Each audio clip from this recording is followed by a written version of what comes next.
Part 2 of Herman Melville's Clarel. The second part is entitled The Wilderness, read for Noetic by Luke Johnson. This recording copyright 2020 Noetic Series LLC, all rights reserved. Canto 1 The Cavalcade. Adown the Dolorosa lane, the mounted pilgrims file and train, whose clatter jars each open space, then muffled in shares change apace, as striking sparks in vaulted street clink as in cave the horses' feet. Not from brave Chaucer's tabard inn they pictured wind, scarce shall they win fair Kent and Canterbury kin, nor Franklin squire nor Morris dance, of wit and story good as then, another age and other men, and life an unfulfilled romance. First went the turban, guide and guard, and escort armed in desert trim, the pilgrims next, whom now to limn. One there the light rein slackly drew, and skimming glance dejected never, while yet the pilgrimage was new. On sights ungladsome howsoever cordial he turned his aspect clear, on all that passed man yea and brute, and heartening by a blithe salute, cheer up or pat in random cheer this pleasantness which might endear, suffused was with a prosperous look that bordered vanity, but took fair color as from ruddy heart. A priest he was, though but in part, for as the Templar old combined, the cavalier and monk in one. In Derwent likewise might you find the secular and cleric tone, imported or domestic mode, thoughts last adopted, style he showed, a breast kept with the age, the year, and each bright optimistic mind, nor lagged with Solomon in rear and Job the furthermost behind. Brisk marching in time's Drunkor van, abreast with whistling Jonathan, through English with an English home, his spirits through Creole cross derived. The light and effervescent foam and youth in years mature survived. At saddle bow a book was laid, convenient tinted in the page, which did urbanely disengage sadness and doubt from all things sad and dubious deemed. Confirmed he read, a priest of the club, a taking man, and rather more than Lutheran. A cloth cape, light in air afloat, an easy set of cleric coat, seemed emblems of that facile wit, which suits the age a happy fit. Behind this good man's stirrups rode a solid, stolid elder shod. With formidable boots he went, like Talus in a foundry cast. Furrowed his face with wrinkles massed. He claimed no indirect descent from Grampian Kirk and Covenant, but recent sallying from home. Late he assigned 3 days to roam. He saw the host go by, the crowd, made up from many a tribe and place of Christendom, kept seemly face, took off the hat, or kneeled or bowed, but he the helm rammed down apace, discourteous to the host agree, though to a parting soul it went, nor deemed that, were it mummery. 'Twas pathos, too, this hard descent, transferred to Salem in remove, led him to carp and try disprove, legend in sight by square and line, aside time's violet mist he'd shove, quite disenchant the land divine, so fierce he hurled zeal's javelin home, it drove beyond the mark, pierced Rome, and plunged beyond through enemy to friend, scarce natural piety might live, abiding such a doom, traditions beautiful and old, which with maternal arms enfold millions else orphaned and made poor, no plea could lure him to endure, concerned meek Christian ill might bear, to mark this worthy brother rash, deeming he served religion there, work up the fag end of Voltaire, and help a long face final crash, if that impend. His fingers pressed a ferrule of blackthorn, he bore a pruning knife in belt and vest, a measuring tape wound round a core, and field glass slung athwart the chest, while peeped from holsters old and brown, horse pistols, and they were his own. A hale one followed, good to see, English and Greek in pedigree, of middle age, a ripe gallant, a banker of the rich Levant, in florid opulence preserved, like peach in syrup, never he swerved. From morning bath and dinner boon, and velvet nap in afternoon, and lounge in garden with cigar, his home was Thessalonica, which views Olympus, but may be little he weened of Jove and gods, and synod mid those brave abodes, nor haply read or weighed Paul's plea, addressed from Athens o'er the sea unto the Thessalonians old. His bonds he scanned and weighed his gold. Parisian was his garb and gay. Upon his saddle pommel lay a rich Angora rug for shawl or pillow, just as need might fall. Not the Brazilian leopard's hair or toucan's plume may show more fair, yet serving light convenience mere, prove but his heedless affluent cheer. Chief exercise this sleek one took was toying with a tissue book, at intervals and leaf by leaf, gently reducing it. In brief, with tempered yet Capuan zest, of cigarettes he smoked the best. This white did lady fortune love, day followed day and treasure trove. Nor only so, but he did run in unmistrustful reveries bright, beyond his own career to one who should continue it in light. Of lineal good times high-walled, and Eden owned he nigh, his town which locked in leafy emerald, a frescoed lodge.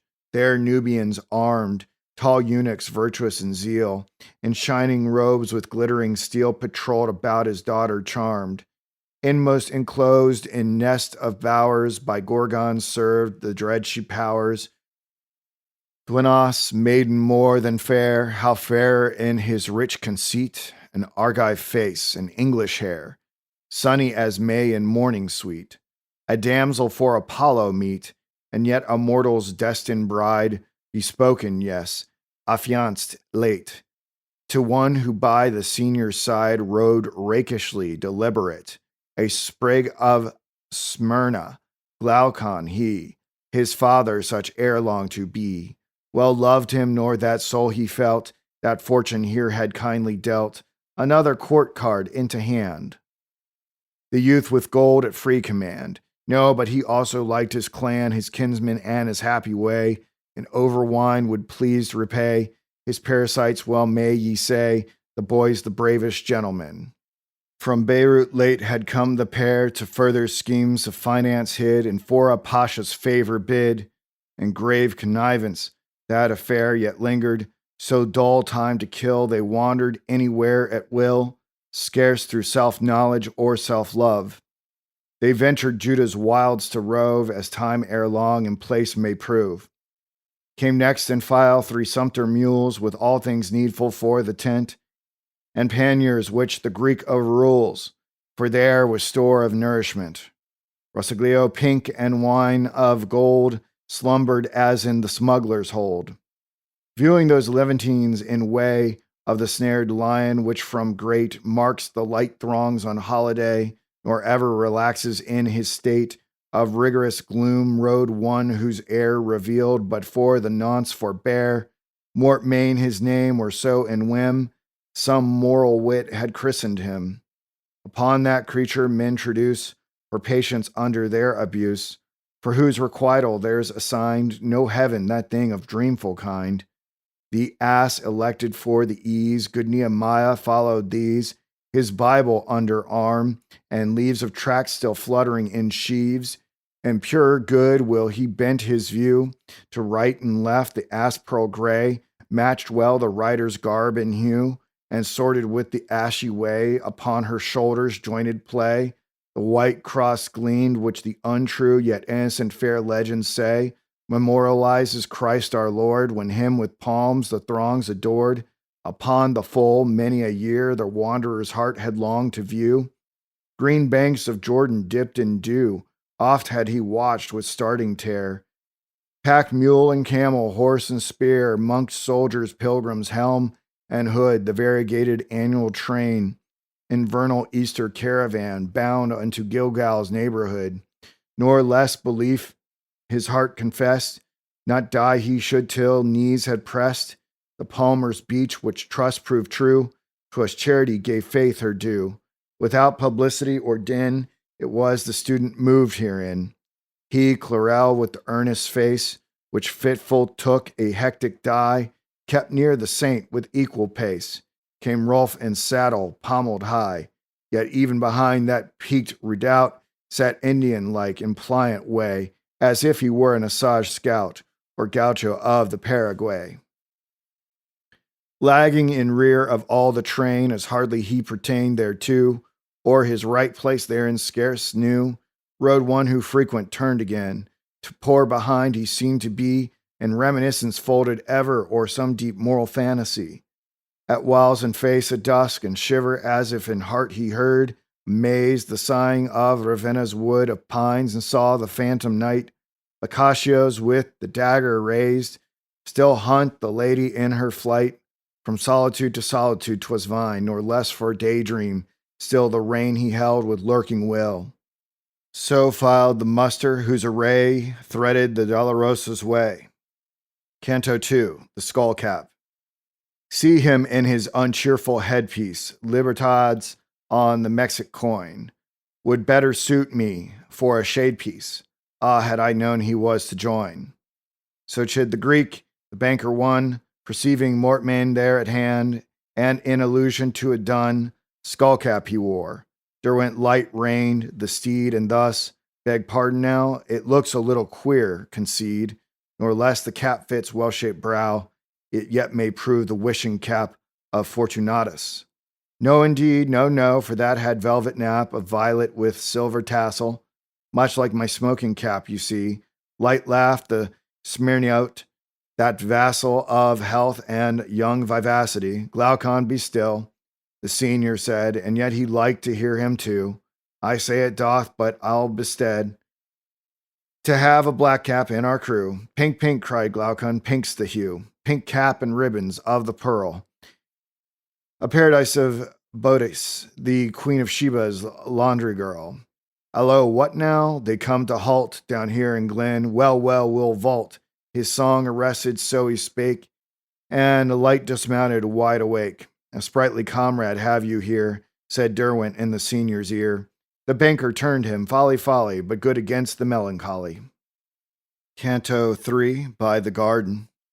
Sheep tracks they'd look at distance seen, did any herbage border them, those slender footpaths slanting lean, down or along waste slopes which hem the high lodge walled Jerusalem, slipped from Bethesda's pool leads one, which by an arch across is thrown, Kedron the brook, the Virgin's tomb, whence the near gate the Latins name St. Stephen's as the Lutherans claim, hard by the place of martyrdom, time worn in sculpture dim is set, humbly in earth by Olivet, 'tis hereabout now halt the band, and by Gethsemane at hand, for few omitted trifles wait, and guardsmen whom Aeneas belate.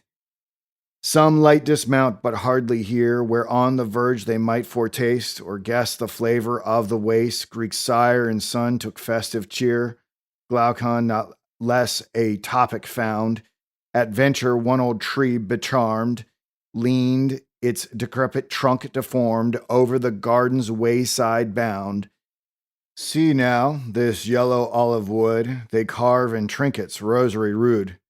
Of these we must provide some few, for travel gifts ere we for good set out for home, and why not too, some of those gems the nuns revere, in hands of veteran vendors here, wrought from the Kedron saffron block, in the monk's glen Marsaba's rock, and cameos of the Dead Sea stone. But what ye will, be it Esau's flock, the other said, but for that stone, avoid nor name that stone. What one?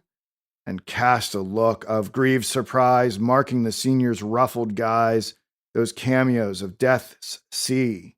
Have done, I beg, unless all joy you'd cripple, both noun omit and participle.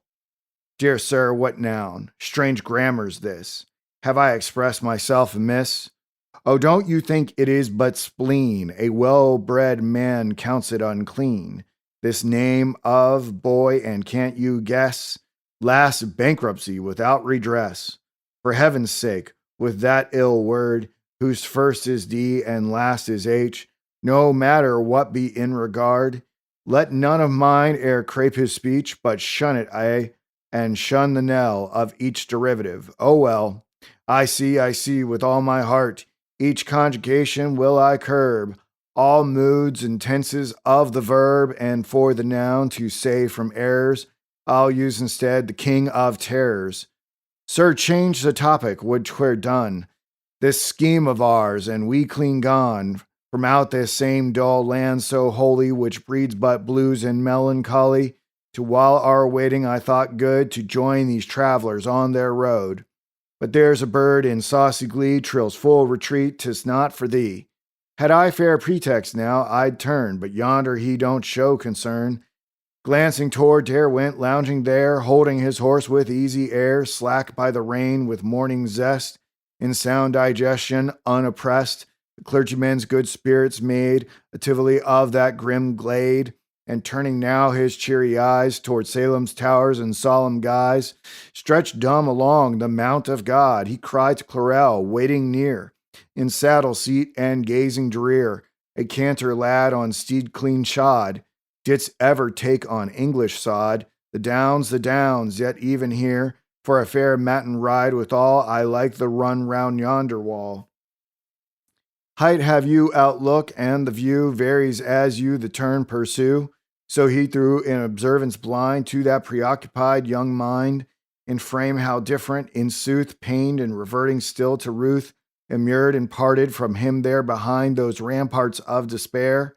Mortman, whose wannish eyes declared how ill through night hours he had fared, by chance overheard in muttered brass, a sounding brass and tinkling cymbal. Who he that with a tongue so nimble affects light heart in such a pass, and full his cloud on Derwent bent? Yea, and but thou seemst well content, but turn and other things to see, thy back's upon Gethsemane. The priest wheeled short. What kind of man was this? The other re-began. 'Tis Terra Santa, Holy Land, Terra Damnata, those at hand. Within, you mean where Judas stood? Yes, monks locate and name that ground. They've railed it off. Good, very good. It minds one of a vacant pound. We tarry long, why lags our man, and rose anew, glanced toward the height.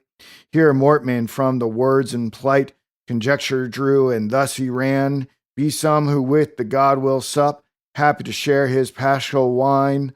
'Tis well, but the ensuing cup, the bitter cup, art a divine? Asked Derwent, turning that aside, methinks, good friend, too much you chide. I know these precincts still believe, and let's discard each idle trope. Rightly considered, they can give a hope to man, a cheerful hope. Not for this world, the Christian plea. What basis has it but that here man is not happy, nor can be? There it confirms philosophy. The compensation of its cheer is reason why the grass survives. A verdurous Christianity, a trampled lives though hardly thrives in these mad days. Surprised at it, Derwent intently viewed the man, marked the unsolaced aspect wan, and fidgeted yet matter fit, had offered but the other changed, in quick caprice and wilful ranged, in wild invective, O abyss, hereupon what was erst the sod, a man betrayed the yearning God, a man yet with a woman's kiss. 'Twas human that unanimous cry were fixed to hate him, crucify. He which they did and hands nailed down might not avail to screen the face from each head wagging mocking one. His day was some of earthly race. May passion similar go on, inferring rightly or amiss some personal, peculiar cause for such a poignant strain as this. The priest disturbed not hear the pause, which sudden fell, the other turned, and with a strange transition burned, invokingly, ye trunks of moan, Gethsemane olives, do ye hear the trump of that vain glorious land, where human nature they enthrone, displacing the divine? His hand he raised there, let it fall, and fell himself with the last syllable. To moody hush, then fierce. Hired band of laureates of man's fallen tribe, slaves are ye, slaves beyond the scribe. Of Nero, he a flatterer blind. toadied not total humankind, which ye kerns do, but Bel shall bow, and Nebo stoop. Ah, come, friend, come, pleaded the charitable priest, still bearing with him anyhow, by fate unbidden to joy's feast. Thou art strong, yield then the weak some rune. Too earnest art thou, and with eye of one who fain would mollify all frowardness. He looked a smile, but not that heart might he beguile. Man's vicious, snaffle him with kings, or if kings cease to curb, devise severer bit. This garden brings such lesson, heed it and be wise in thoughts not new. Thou art ill today, here peering but in cautious way, nor solace find in valley wild, the other wheeled, nor more would say, and soon the cavalcade defiled. Canto 4 of Mortmain. Our friend there, he's a little queer. To Rolf said Derwent, riding on. Beshrew me, there is in his tone not of your new world's chanticleer. Who's the eccentric, can you say? Partly, but 'tis at second hand. At the Black Jews I met with one, who in response to my demand did in strange disclosure run, respecting him. Repeat it, pray, and Rolf complied, but here received less the details of narrative than what the drift and import may convey. A Swede he was, illicit son of noble lady afterwed, who for a cause over which be thrown, charity of oblivion dead, bore little love, but rather hate, even practiced to ensnare his state.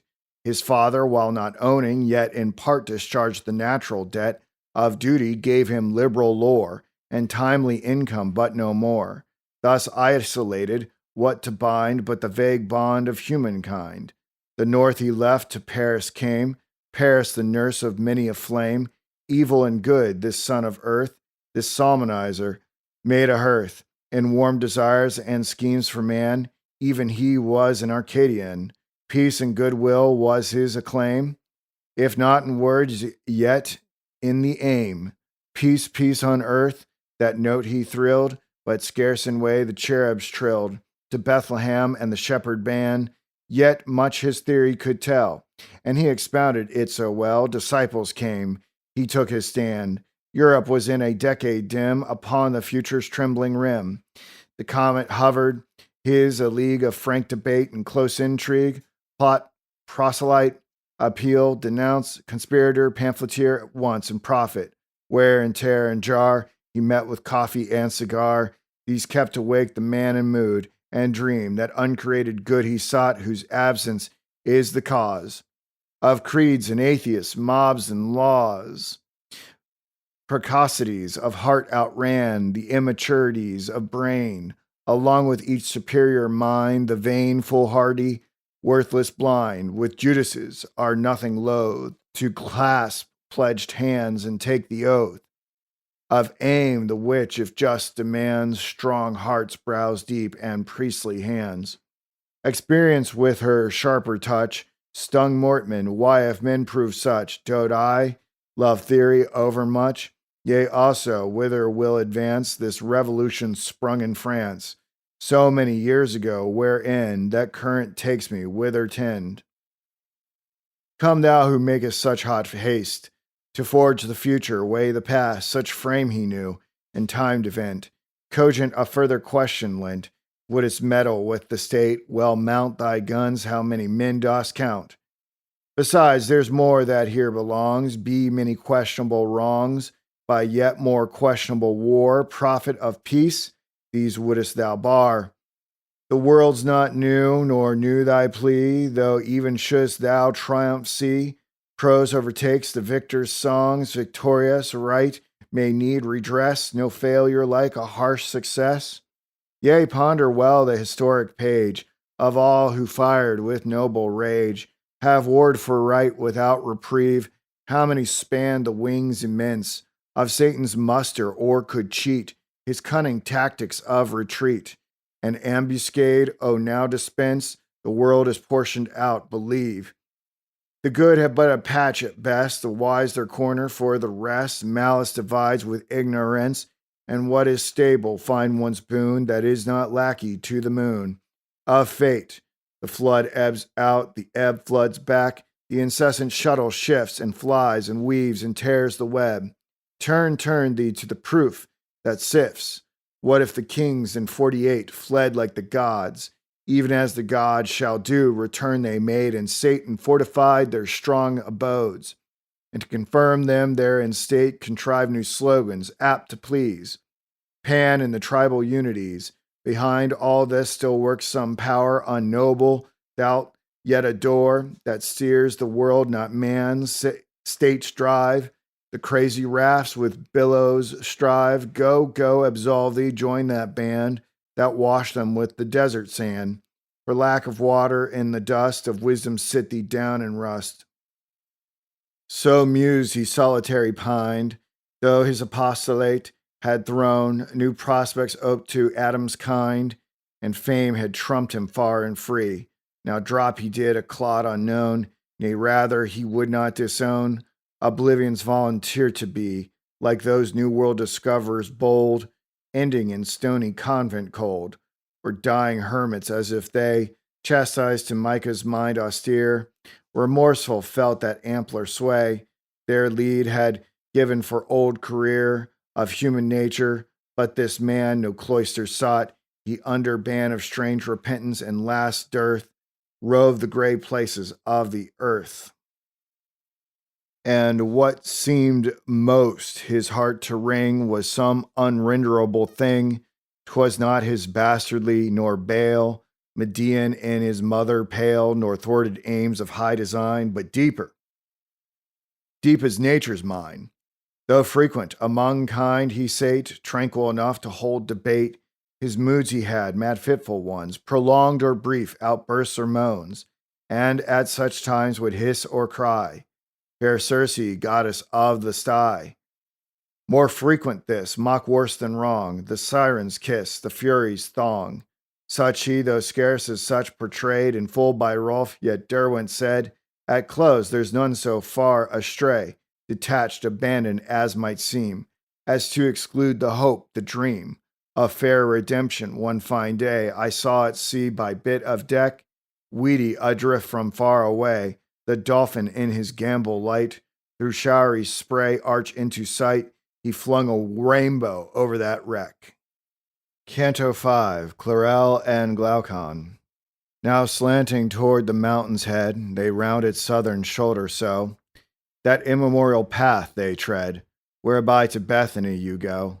From Salem over Kedron's bed and Olivet, free change was made, among the riders lightly strayed, with overtures of friendly note, to Clarel's side the Smyrnaite, wishful from every one to learn, as well his giddy talk to turn, Clarel in simpleness that comes to students verse more in their tomes, than life of Homer spake a man with Smyrna linked born there 'twas said, but no, the light Ionian scarce knew that singing beggar dead, thou white he'd heard of with the name, Homer, yes, I remember me, saw a note of hand once with his name, a fig for him, fig dealer he, the veriest old nobody.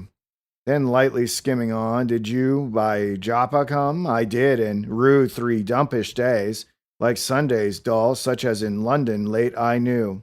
The gardens though are bountiful, but Bethlehem beyond compare, such roguish ladies tarried there. You know it is a Christian town, decreed so under Ibrahim's rule, the Turk. Even thus he rippled on, way giving to his spirits free, relieved from that disparity of years he with the banker felt, nor noted Clarel's puzzled look, who novice-like at first mistook, doubting lest satire might be dealt, adjusting now the sporting gun, slung to his back with pouch and all. Oh, but to sight a bird just one, an eagle, say, and see him fall. And chatting still with giddy breath of hunting feats over hill and dale, fine shot was mine by Nazareth, but birding's best in Tempe's vale. From Thessalonica, you know, 'tis thither that we fowlers stray, but you don't talk, my friend, hey-ho. Next month I wed, yes, so they say. Meantime, do sing a song, or so to cheer one, must I? Let's see, song of poor devil dandy he, She's handsome as a jeweled priest in ephod on the festa, and each poor blade like me must needs idolize and detest her. With rain beads on her odorous hair from gardens after showers, all bloom and dew she trips along intent on selling flowers. She beams the rainbow of the bridge, but my blank abhorrence. She buttonholes me with a rose, this flower girl of Florence. My friends stand by, and there, she says, an angel arch a sinner. I grudge to pay, but pay I must, then dine on half a dinner. Hey ho, next month I marry. Well, with that he turned aside, and went humming another air content, and Derwent heard him as befell. This lad is like a land of springs, he said, he gushes so with song, nor heeds if Olivet it wrong.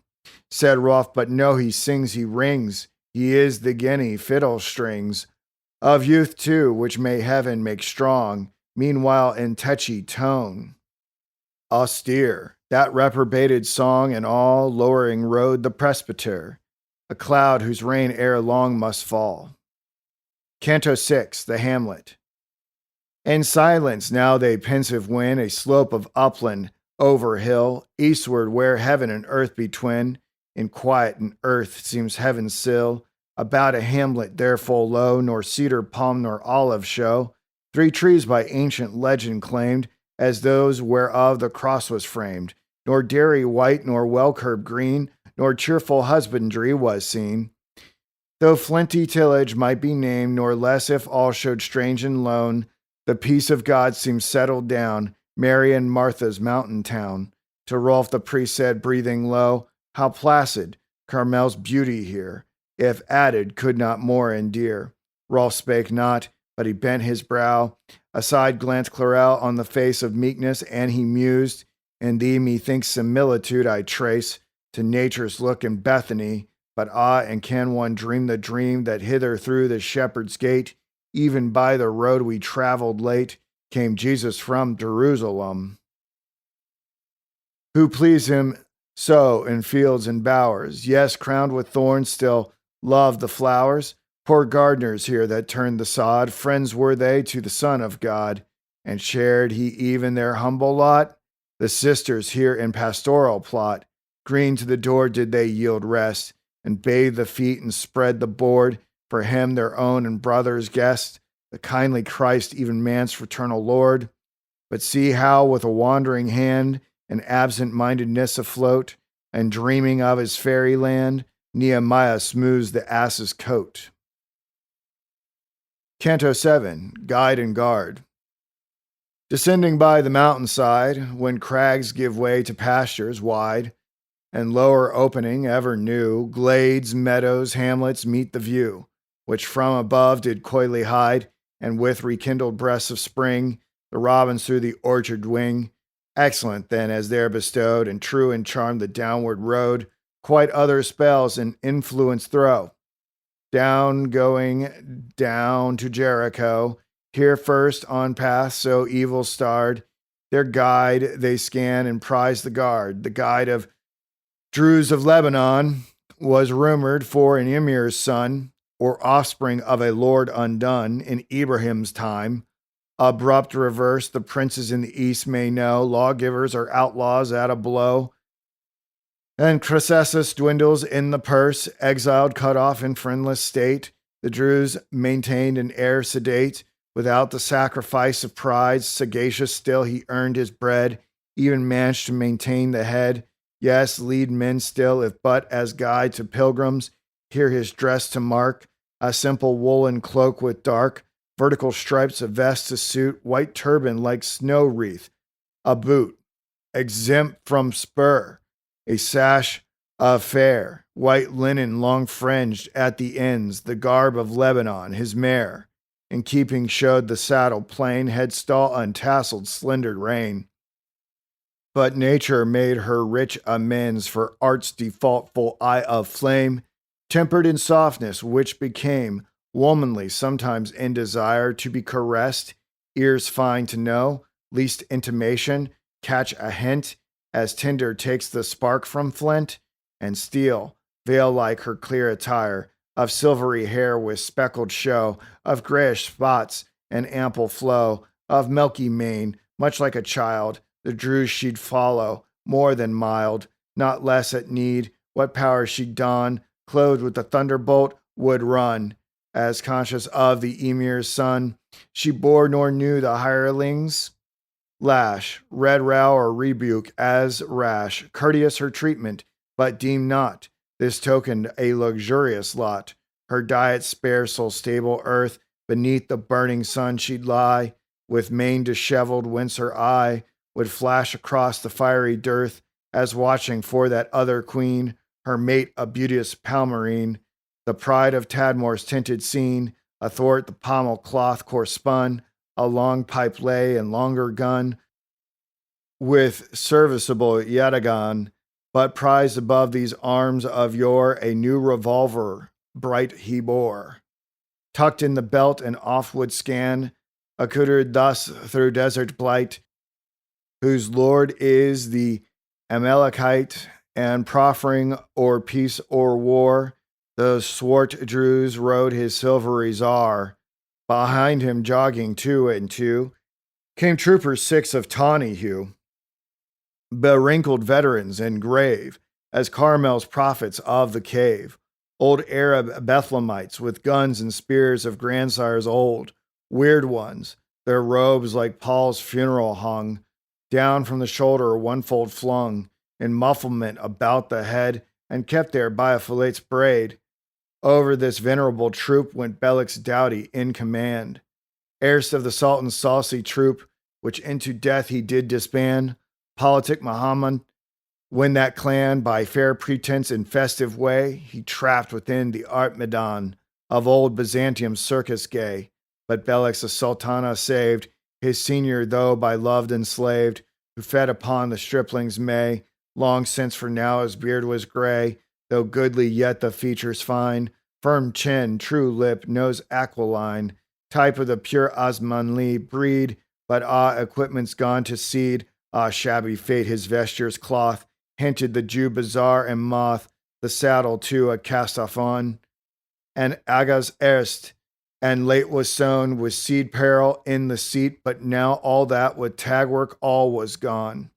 The tagwork of wee bells in row that made a small snug dulcet din about the housing's Damascene, but marked the bay his 20 years still showed him pawing with his peers, pure desert air, doled diet pure, sleek tendons, brave result and sure, ample his chest, small head, large eye, how interrogative with soul, responsive to his master by trim hoof and pace and strong control. Thy birthday well they keep, thou dawn, and well thy birthday ode they sing, nor ill they name thee Solomon, prolific sire, long live the king. Canto 8, Ruf and Derent. They journey, and as heretofore, Derwent invoked his spirits bright, against the wilds expanding more. Do but regard yon Islamite, and horse, equipments be but lean, nor less the nature still is rife. Metal you see, metal in mine, methinks fair lesson here we glean, the inherent vigor of man's life, transmitted from strong Adam down, takes no infirmity that's won by institutions, which indeed be as equipments of the breed. God bless the marrow in the bone. What's Islam now? Does Turkey thrive? Yet Islamite and Turk they wive, and flourish, and the world goes on.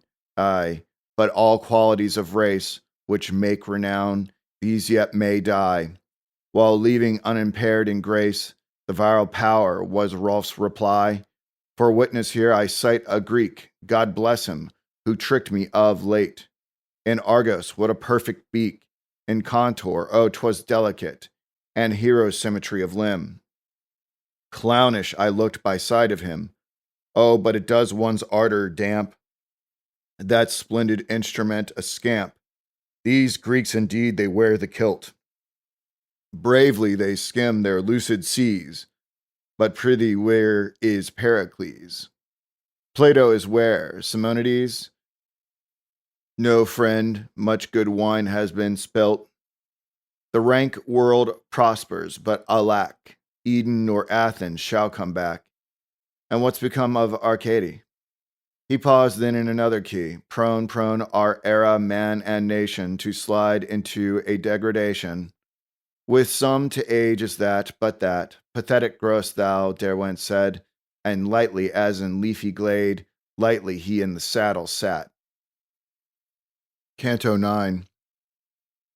Through Adamim. In order meet they take their way, through Bahurim, where David fled, and Shimei like a beast of prey, proud on the side cliff overhead, and flung the stone and curse, and called it just the king's reverse, still grieving grief as demons may. In flanking parched ravine they won. The student wondered at the bale, so arid as of Escheron, run dry, alert showed Balak's hail, uprising in the stirrup clear. Of saddle outlook so to gain, rattling his piece in cimeter. Dear me, I say, appealing ran from the sleek Thessalonian. Say on, the Turk with bearded grin. This is the glen named Adamin. Uneasy glance the banker threw, though first now of such name he knew, or place, nor was his flutter stayed, when Belloc heading his brigade, drew sword and with a summons cried, Ho, rout them, and his cohort veered, scouring the dens on either side, then all together disappeared, amid wild turns of ugly ground, which well the sleuth dog might confound, the Druze as if 'twere nothing new.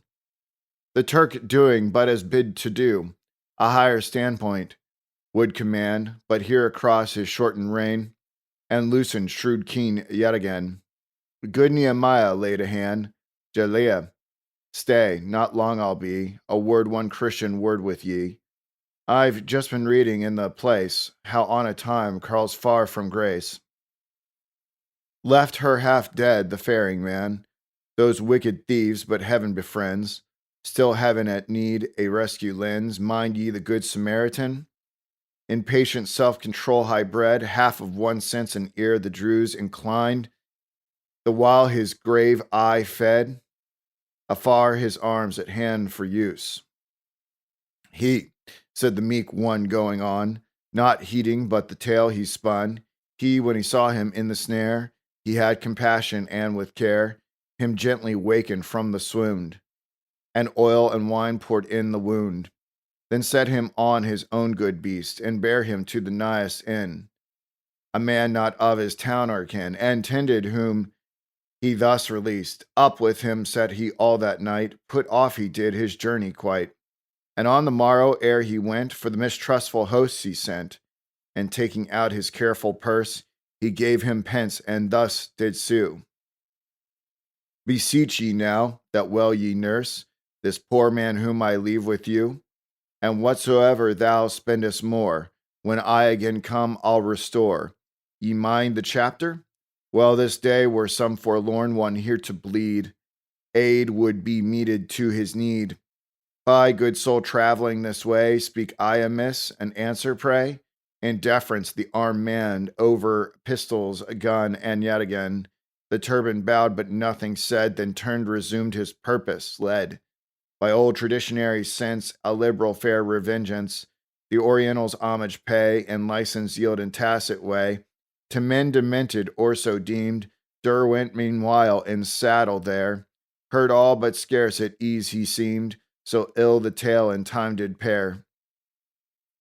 Vine whispered to the saint aside, there was a Levite and a priest, whom God forgive, he mild replied, as I forget, and there he ceased, touching that trouble in advance, some here much like to landsmen wise, at sea an hour which tackle tries, the adventure's issue left to chance, and spent return the escort wind, reporting they had put to flight.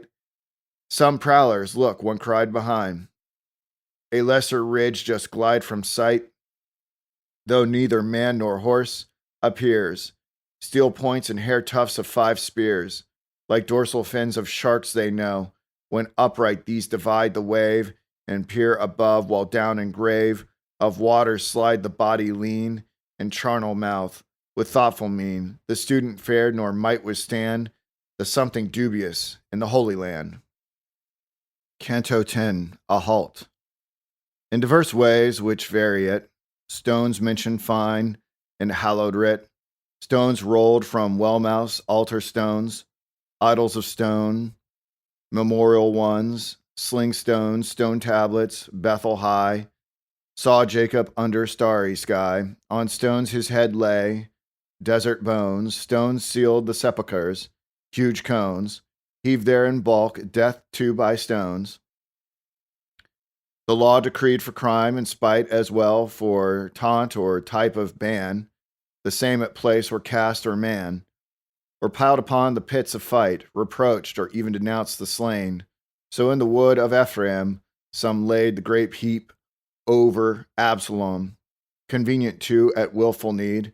Stones prompted many a ruffian deed, and ending off in parting groans, by stones died Naboth stoned to death. Was Stephen meek, and Scripture saith, against even Christ they took up stones.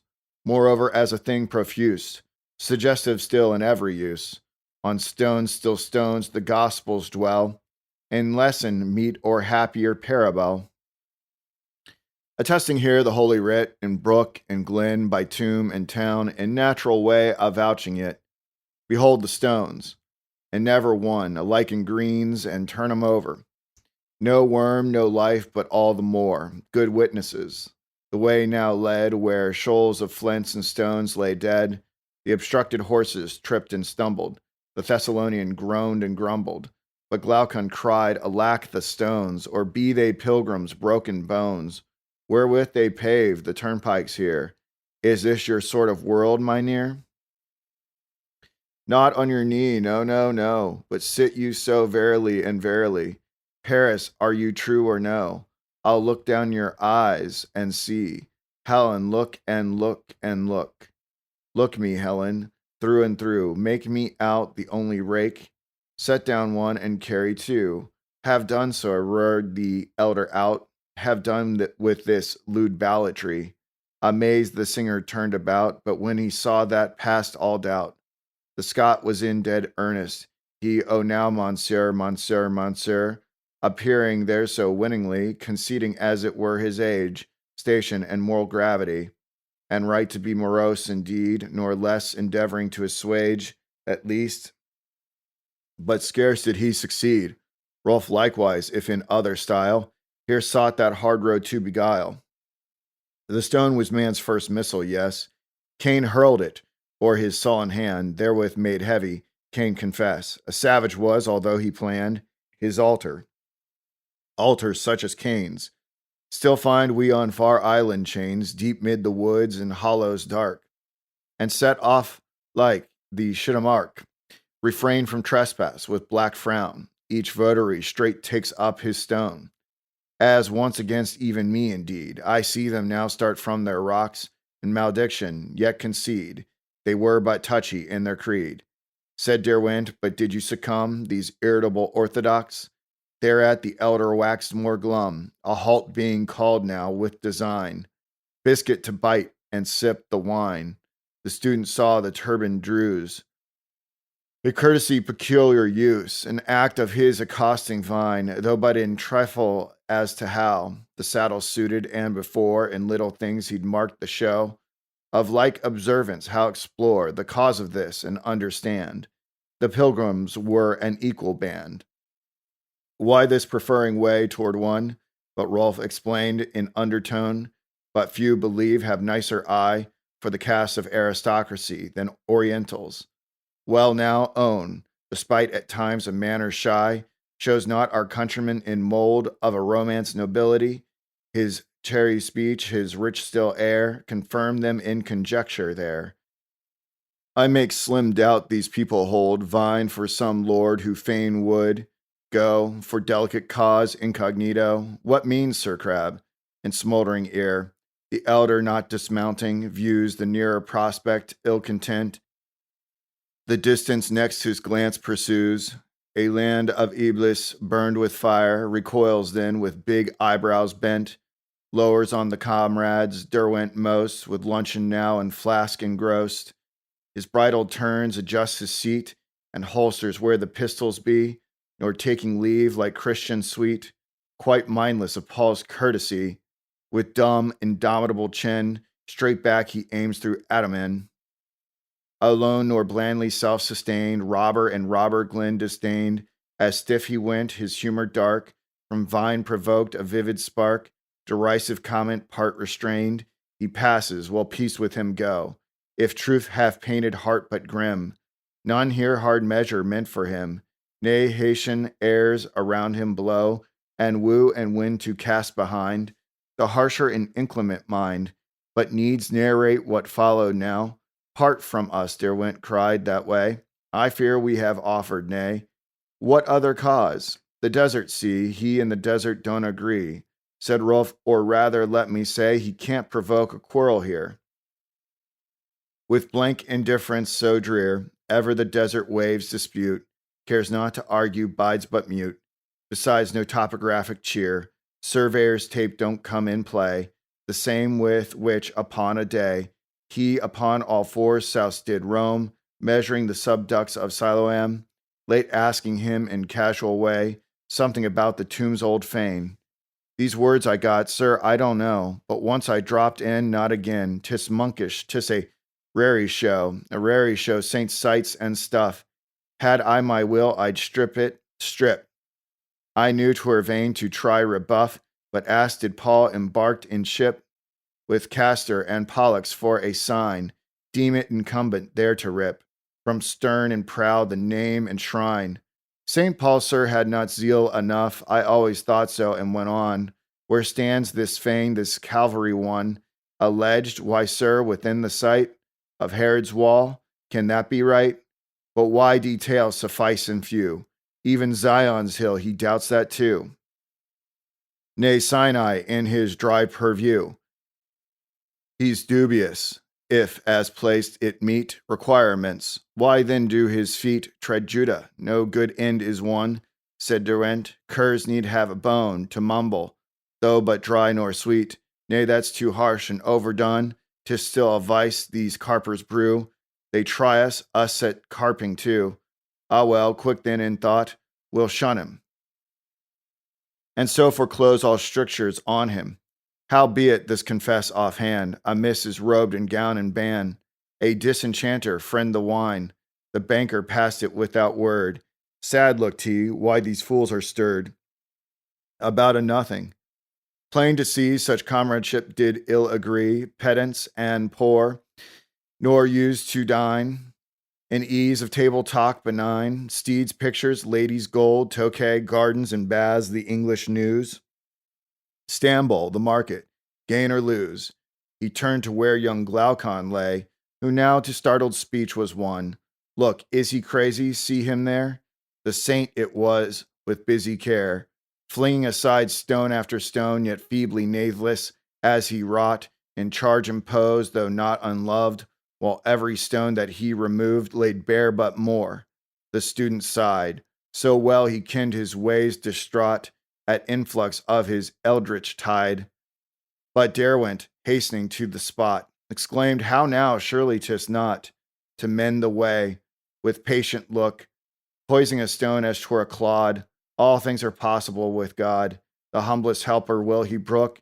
Derwent stood dumb but quick in heart, conjecturing how it was, addressed some friendly words and slid apart.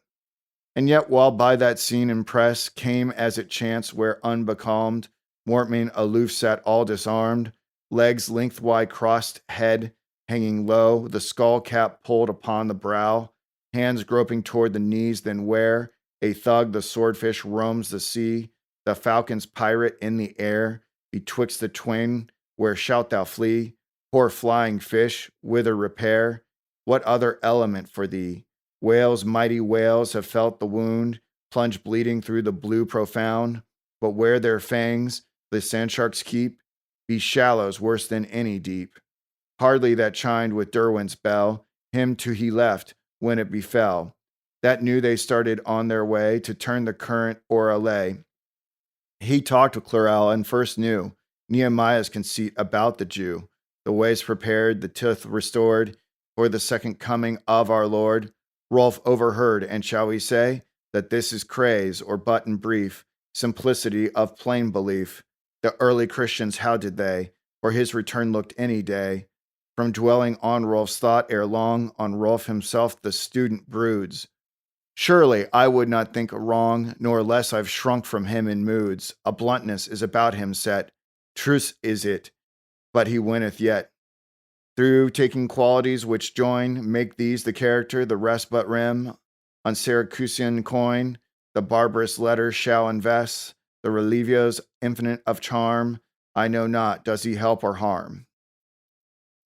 Canto 11 of Deserts. Though frequent in the Arabian waste, the pilgrim up ere dawn of day, inhale thy wafted musk, Cathay, and Adam's primal joy may taste, beholding all the pomp of night, be thick with stars and swarms how bright, and so rides on alert and braced, though brisk at morn the pilgrim start, ere long he'll know in weary hour, small love of deserts, if their power make to retreat upon the heart, their own forsakenness, Darwin quotes, from Shelley that forever floats. Over all desert places known, mysterious doubt, an awful one. He quotes, adopts it, is it true? Let instinct vouch, let poetry, science, and instinct here agree, for truth requires strong retinue. Waste places are where yet is given a charm, a beauty from the heaven. Above them and clear air divine, translucent ether, opaline. And some in evening's early dew put on illusion of a guise, which Tantalus might tantalize, a fresh, ironical unrolled, like western counties all in grain, ripe for the sickle man and wane, or tawnier than the Guinea gold, more like a lion's skin unfold, attest the desert opening out, direct from Cairo by the gate, of victors whence the annual route to Mecca bound precipitate, their turbaned frenzy sands immense, impart the oceanic sense. The flying grit like scud is made, pillars of sand which whirl about, or are along in colonnade. True kin be to the water spout, yonder on the horizon red with storm, see there the caravan straggling long, drawn, dispirited, mark how it labors like a fleet, dismantled with the crosswind's fan. In crippled disaster of retreat from battle, Sinai had renown, ere thence was rolled the thundered law. Ever a terror wrapped its crown, never did shepherd dare to draw, too nigh, Josephus saith, for awe of one some ghost or god austere. Hermit unknown, dread mountaineer, when comes the sun up over Nile, in cloudlessness, what cloud is cast over Libya? Thou shadow vast of Cheops, indissoluble pile, typest thou the imperishable past, in empire posthumous and reaching sway, projected far across to time's remotest day, but curbs such deserts in air zone, or object lends suggestive tone, redeeming them for Judah here. Let Erebus her rival own, 'tis horror absolute severe, dead livid honeycomb, dumb, fell. A cake depopulated hell, yet so created, judged by sense, envisaged in significance, of settled anger terrible, profoundly cloven through the scene, winds Kedron, word the scholar saith, importing anguish hard on death, and aptly may such named ravine conduct unto Lot's mortal sea, in cleavage from Gethsemane, where it begins. But why does man regard religiously this tract? Ketieris, and under ban of blasphement, nay, recall the fact that in the pagan era old, when bolts deemed Jove's tore up the mound, great stones the simple peasant rolled, and built a wall about the gap, deemed hallowed by the thunderclap. So here men here adore this ground, which doom hath smitten 'tis a land, direful yet holy, blessed though banned, but to pure hearts it yields no fear, and John he found wild honey here. Canto 12, The Banker. Infer the wilds which next pertain, though travel here be still a walk, small heart was theirs for easy talk, oblivious of the bridle rein. Rolf fell to Leith altogether, Bewitched by that uncanny weather of sultry cloud and homesick grew, the banker in his reverie blew. The cigarette, a summer friend, went out between his teeth could lend, no solace soothe him nor engage, and now disrelished he each word of sprightly harmless persiflage. Wherewith young Glaucon here would fain evince a jaunty disregard, but hush betimes overtook the twain, the more impressive it may be, for that the senior, somewhat spent, floored, overmuch and corpulent, labored in lungs, and audibly, Rolf noting that the sufferer's steed was far less easy than his own, relieved him in his hour of need, by changing with him then in tone, aside half musing as alone. Unwise he is to venture here, poor fellow, 'tis but sorry cheer. For mammon, ill would it accord, if Nabob with asthmatic breath lighted on Holbein's dance of death, sly slipped among his prince from Claude. Cosmetic users scarce are bold to face a skull, that sachem old whose wigwam is man's heart, within how taciturn and yet can speak, imparting more than books can win, not pleasure's darling cares to seek. Such counselor the worse he fares, since heedless taken unawares, a rest he finds, look at yon ground, how starts he now, so Abel's hound, snuffing his prostrate master wan, shrank back from earth's first murdered man, but friend, how thrivest turning there, to Derwent he with altered air, made vaguely rejoinder, nor serene, his soul, if not cast down, was vexed by nature in this dubious scene. His theory she harsh perplexed, the more so for wild Mortman's mien, and Nehemiah in eldritch cheer. Lord, now thou goest forth from Seir, Lord, now from Edom marchest thou, shunning the Swede, disturbed to know the saint in strange clairvoyance so. Clarel yet turned to meet the grace of one who not infected dwelt, yes, Vine who shared his horse's pace, and level sameness as both felt, at home in dearth but unconcerned, that never knew Vine's thoughtful turn. The venerable escorts showed true natives of the waste abode. They moved like insects of the leaf, tint tone adapted to the fife. Canto 13, Flight of the Greeks. King who betwixt the cross and sword on ashes died in cowl and cord, in desert died, and if thy heart betrayed thee not from life didst part, a martyr for thy martyred Lord, anointed one and undefiled, O warrior manful though a child, in simple faith, St. Louis, rise and teach us out of holy eyes, whence came thy trust? So Rolf and shrank, awed by that region dread and great, thence led to take to heart the fate of one who tried in such a blank, believed and died. Lurching was seen an Arab tall on camel lean, up laboring from a glen's remove, his long lance upright fixed above, the gun across the knee and guard, so rock and hollow trough of sea, a wreck with one gaunt mast and yard, displaced and slanting toward the lee. Closer he drew with visage mute, austere and passing made salute. Such courtesy may Vikings lend, who through the dreary Hecla wind, under gun, lance, and scabbard, hacked, pressed Nehemiah with ado. High he reached up an Arab tract, from the low ass Christ's gift to you. With clatter of the steel he bore, the lofty nomad bent him over in grave regard. The camel, too, her crane-like neck swerved round to view. Nor more to camel than to man, insertable, the ciphers ran, but wanted unto arid cheer, the beast misjudging snapped it up, and would have munched but let it drop.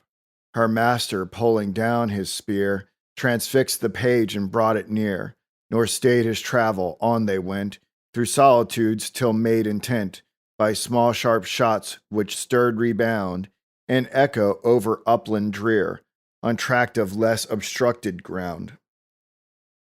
Came fairly into open sight, a mounted train in tulip plight, 10 Turks whereof advanced rode 4, with levelled pistols left and right, graceful diverging as in plume, feather from feather, so brave room. They make for turning toward each shore, ambiguous in nooks of blight, discharging shots then reunite, and with obeisance bland adore their prince, a fair youth, who behind, tween favorites of equal age, brilliant in Paynim equipage, with Eastern dignity, how sweet, nods to their homage, pleased to mind, their gallant cravats still they meet, salute and wheel, and him proceed, as in a pleasure park or mead. The escorts join, and some would take to parley, as is wont.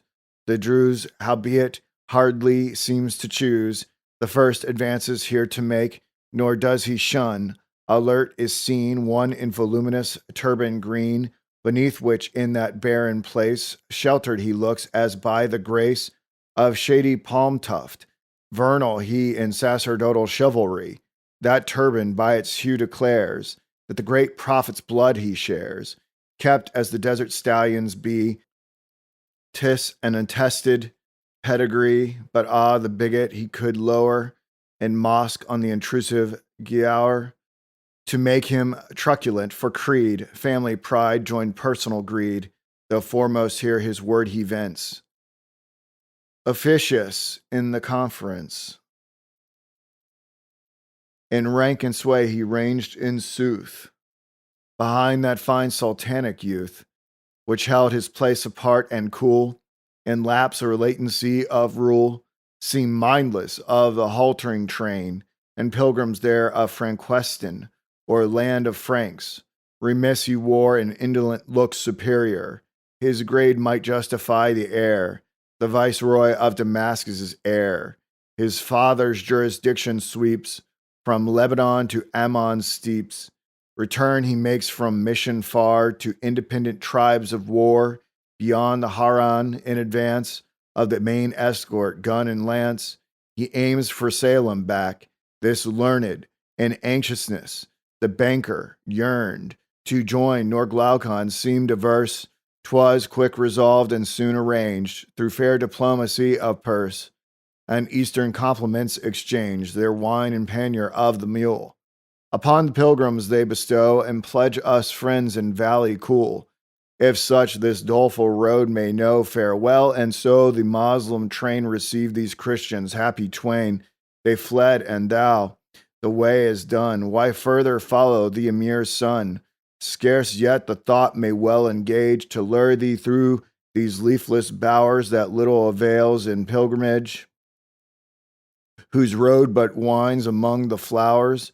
Part here, then would ye win release from ampler dearth, part and in peace. Nay, part like Glaucon, part with song. The note receding dies along. Tarry never there, where the air lends a lone Hadean spell, where the ruin and the wreck vine and ivy never deck, and wizard wand and sibyl dwell. There, oh, beware, rather seek the grove.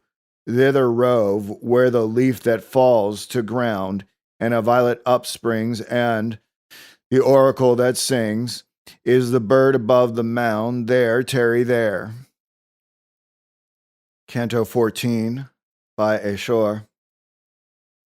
Jerusalem, the mountain town, is based how far above the sea, but down a laid line's long reach down, a deep sea lead beneath the zone of ocean's level, heaven's decree, has sunk the pool whose deep submerged, the doomed Pentapolis fire-scourged, long then the slope, though varied oft, from Zion to the seats abject, for rods and roods ye wind aloft, by verges where the pulse is checked, and chief both height and steepness show, ere Ashur's gorge the barrier rends, and like a thundercloud impends, ominous over Jericho.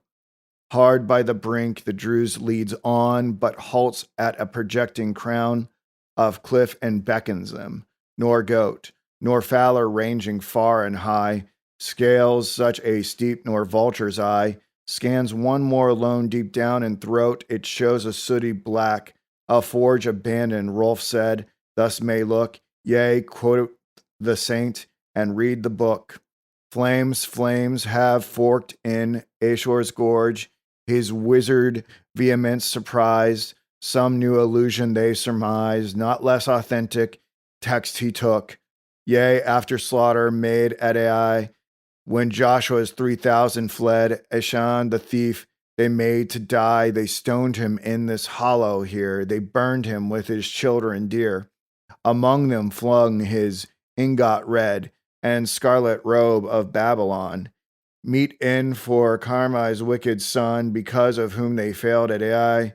'Twas meet the trespasser should die, yea, verily.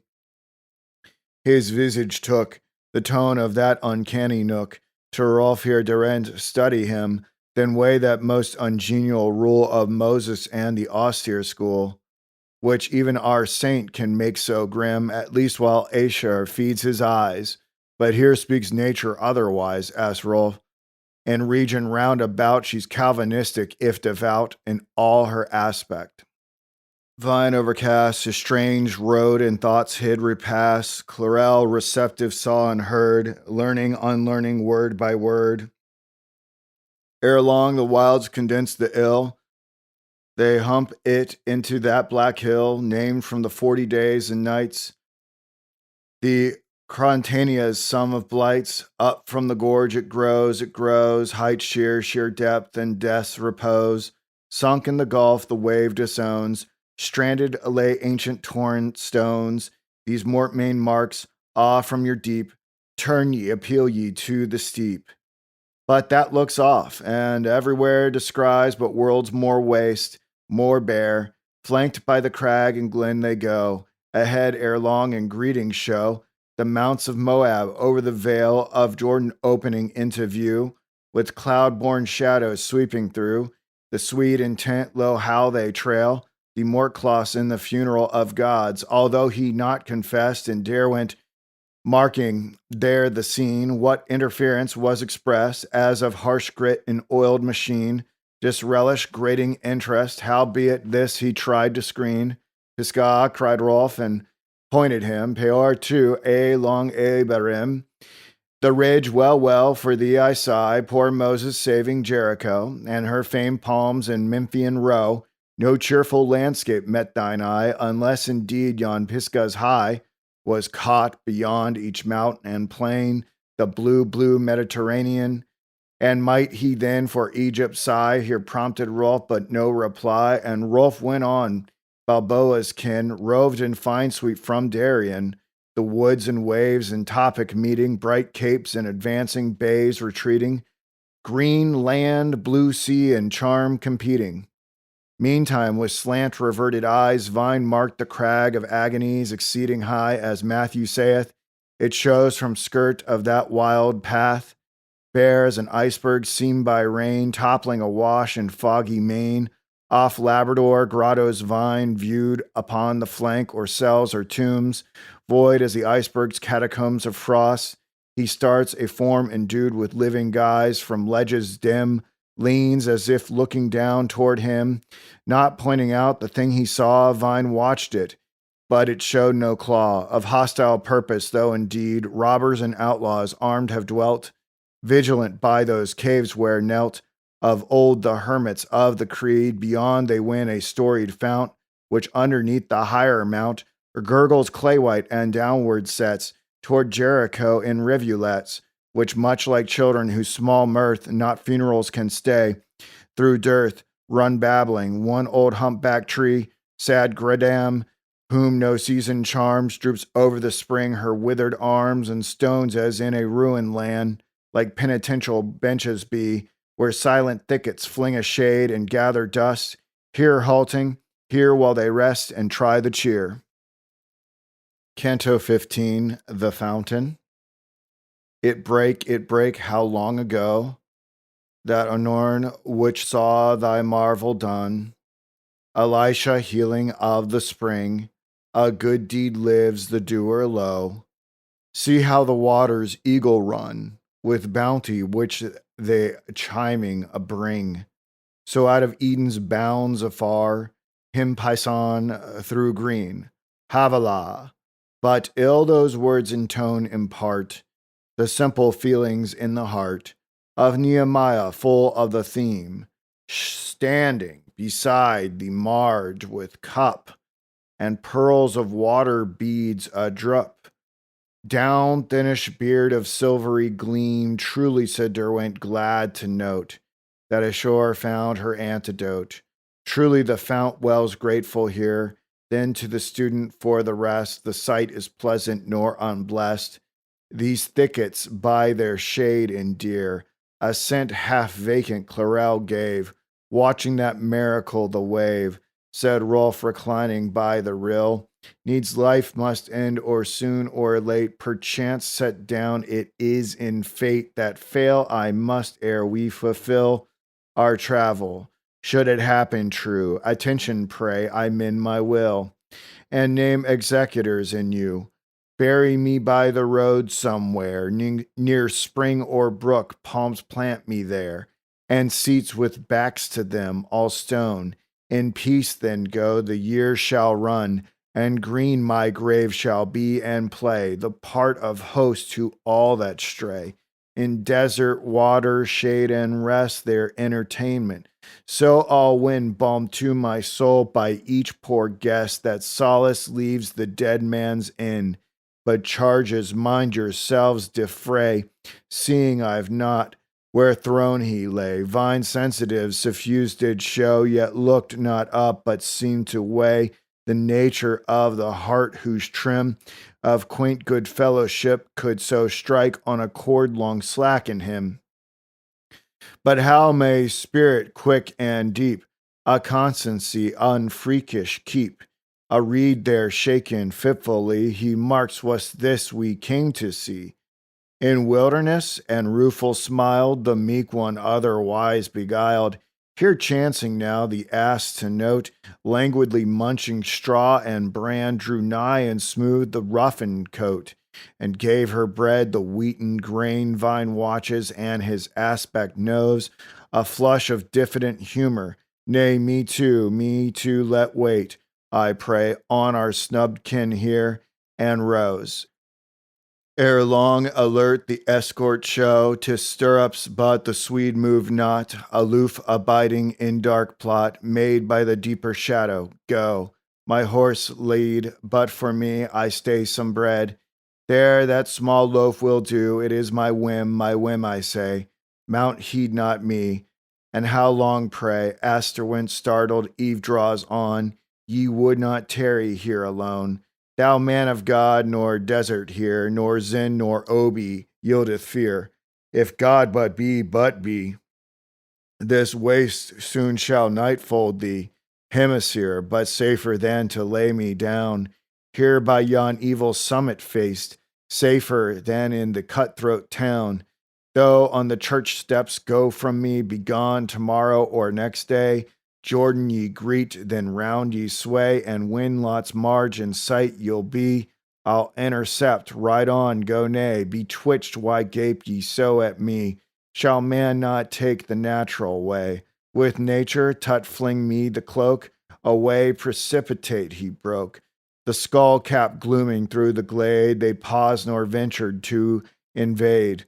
While so not unconcerned they stood, the Druze said, well, let be, why chafe? Nights here are mild, one's pretty safe. When fearless, belex come the road. Canto 16, Night in Jericho.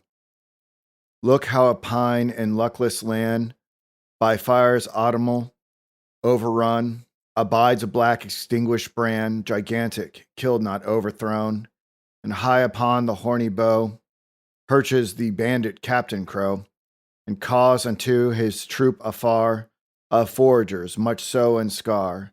Of blasphement looms the crusaders' tower on the waste verge of Jericho.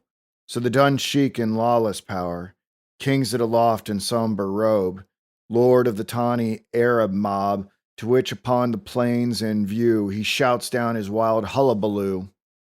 There on the tower, through eve's delay, the pilgrims tarried till for boon, launched up from Nebo far away, balloon-like rose the nibbled moon. Nibbled being after full one day, intent they watched the planets rise, familiar though in strangest skies, the ascending orb of furrowed gold, contracting changed and silvery, rolled in violet heaven, the desert brown, dipped in the dream of argent light, like iron plated, took a tone, transmuting it, and Aben shone. In peaks of paradise so bright, they gaze, Rolf break upon the calm. O haunted place, O powerful charm, where now Elijah's chariot seen, and yonder read we writ aright. He went up over against this sight, soaring in that deep heaven serene. To me 'twould but in beauty rise, nor hair-clad John would now surprise. Volney, Derwent cried. Ah, yes, he came to Jordan's side, a pilgrim deist from the sign. I and Shudabran, he too, the Catholic pilgrim, hither drew, here formed his purpose to assert religion in her just desert against the redcaps of his time. The book he wrote, it dies away, but though Septemberus of crime enlarge in vitriolus today. Nor while we dwell upon this scene, can one forget poor Lamartine, a latter Palmer, oh believe, when his fine social dream to grieve, strode fate that realist, how grim, displacing, deriding, hushing him, apt comment then might memory weave, in lesson from this waste that cry, and would the jackal testify from Moab, Derwent could but sway, omit ye in citation pray. The healthy pilgrims of times old, robust they were, and cheery saw shrines, chapels, castles without flaw. Now gone, that river convents fold by willows nigh. The pilgrim strand of Jordan was a famous hold. Prince Sigurd from the Norseman land, quitting his kill at Joppa cross, hither with Baldwin for his host, and Templars for a guard. Perchance under these walls the train might prance, by Norman warder-eyed, maybe, responded Vine, but why disown the knight of the leopard, even he, since hereabout that fount made moan, named Diamond of the desert. Yes, beam Rolf, divining him in clue, such shadows we one need confess, that Scotch dream night seems all but true, as men which history vouches. She, Tasso's Armida, by lot see, where that enchantress with sweet look of kindliest human sympathy, such webs about Ronaldo wove, that all the hero he forsook, lost in the perfidies of love, Armada starts at fancy's bid, not less than Rahab last which hid the spies here in this Jericho. A lull their thoughts mute plunging strayed like Arethusa underground, while Clarel marked where slumber bound, lay Nehemiah in screening shade, ere long in reappearing tide, Rolf gazing forth on either side, how lifeless. But the annual rout at Easter here shall throng and shout, bar populate the lonely plain, next day a solitude again. All pressing unto Jordan's dew, while in the saddle of disdain, Skur the Turk guards with fierce halloo, armed herdsman of the drove, he ceased, and fell the silence unreleased, till yet again did Rolf round peer upon that moonlit land of fear. Man sprang from deserts at the touch of grief or trial overmuch. On deserts he falls back at need. Yes, 'tis the bare abandoned home. Recalleth then, see how the Swede, like any rustic crazy Tom, bursting through every code and ward of civilization, mosque, and fraud, takes the wild plunge, who so secure, except his clay be sodden loam, as never to dream the day may come when he may take it foul or pure. What in these turns of mortal tides, what any fellow creature bides, may hap to any, pardon pray, cried Derwent, but 'twill quick away. Yon moon in pearl cloud, look her face, peers like a bride's from webs of lace. They gazed until it faded there, when Rolf with a discouraged air sat as rebuked in winning strain, as 'twere in penitence urbane. Here, Derwent, come we wait thee now, no matter, Rolf said, let it go. My earnestness myself decry, but as heaven made me, so am I. You spake of Mortmain, breathed Vine low, as embers not yet cold will catch, quick at the touch of smallest match. Here Rolf in gusts of lonely pain, beating upon the naked brain. God help him, I poor realist. So Derwent, and that theme dismissed, when Ashtoreth her zenith won, sleep drugged them, and the winds made moan. Canto 17, in mid-watch. Disturbed by topics canvassed late, Clarel from dreams of like debate started and heard strange muffled sounds, outgivings of wild mountain bounds. He rose, stood gazing toward the height, bethinking him that there away, behind it over the desert lay, the walls that sheltered Ruth that night, when Rolf drew near, with motion slight, scarce conscious of the thing he did. Partly aside the student slid, then quick as thought would fain atone, whence came that shrinking start unbid. But from desire to be alone, or skim or sound him was Rolf one, whom honest heart would care to shun. By spirit immature or dim was nothing to be learned from him.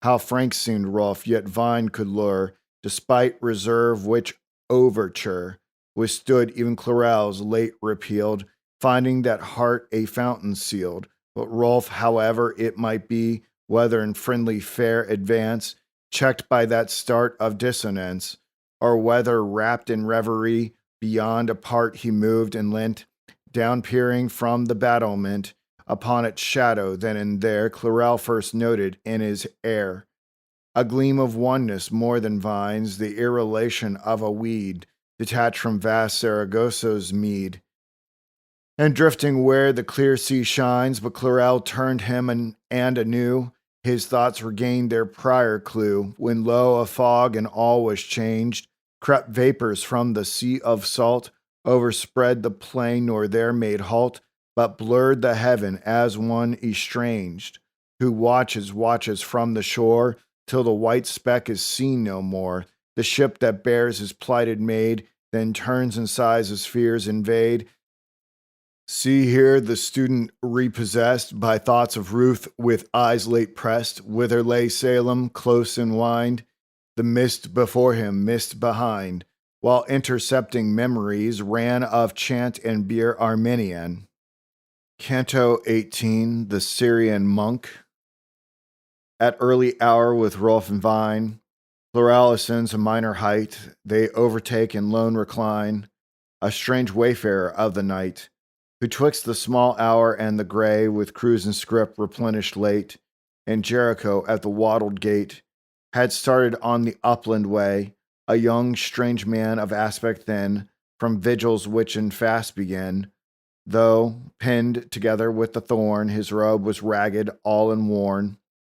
Pure did he show as a mountain leaf, by brook or coral washed in reef, contrasting with the bleached headdress. His skin revealed such swarthiness, and in the contour clear and grace, so all unworldly was the face. He looked a later Baptist John. They start surprise, perforce they own, much like the Gama's men may be, when sudden on their prow at sea, lit the strange bird from shores unknown, although at first from words he shrunk. He was, they knew, a Syrian monk. They so prevailed with him and pressed, he longer lingered at request. They won him over in the end to tell his story and unbend. He told how that for 40 days, not yet elapsed, he dwelt in ways of yonder Corinthian height, a true recluse and anchorite, and only came at whiles below, and ever in the calm of night, to beg for scraps in Jericho. 'Twas sin, he said, that drove him out into the desert, sin of doubt. Even he it was upon the mount, by chance perceived untold by Vine, from Ashore's brink he gave account of much besides his lonely mind, of deep illusion, how the night, the first was spent upon the height, and way he climbed, up cliff crag, and cliff which still retard, goat-like I scrambled, where stones lag, poised on the brinks by thunder marred, a ledge I reached, which midway hung, where a hut oratory clung, rude stones massed up with cave-like door, eremite work of days of yore, white bones here lay, remains of feast, dragged in by bird of prey or beast. Hence gaze I on the wilds beneath, Dengada and the coasts of death, but not a tremor felt I here, it was upon the summit fear. First fell there, first I saw this world, And scarce man's place it seemed to be. The maze Gehennas so were curled as worm tracks under bark of tree. I ween not if to ye 'tis known, since few do know the crag aright.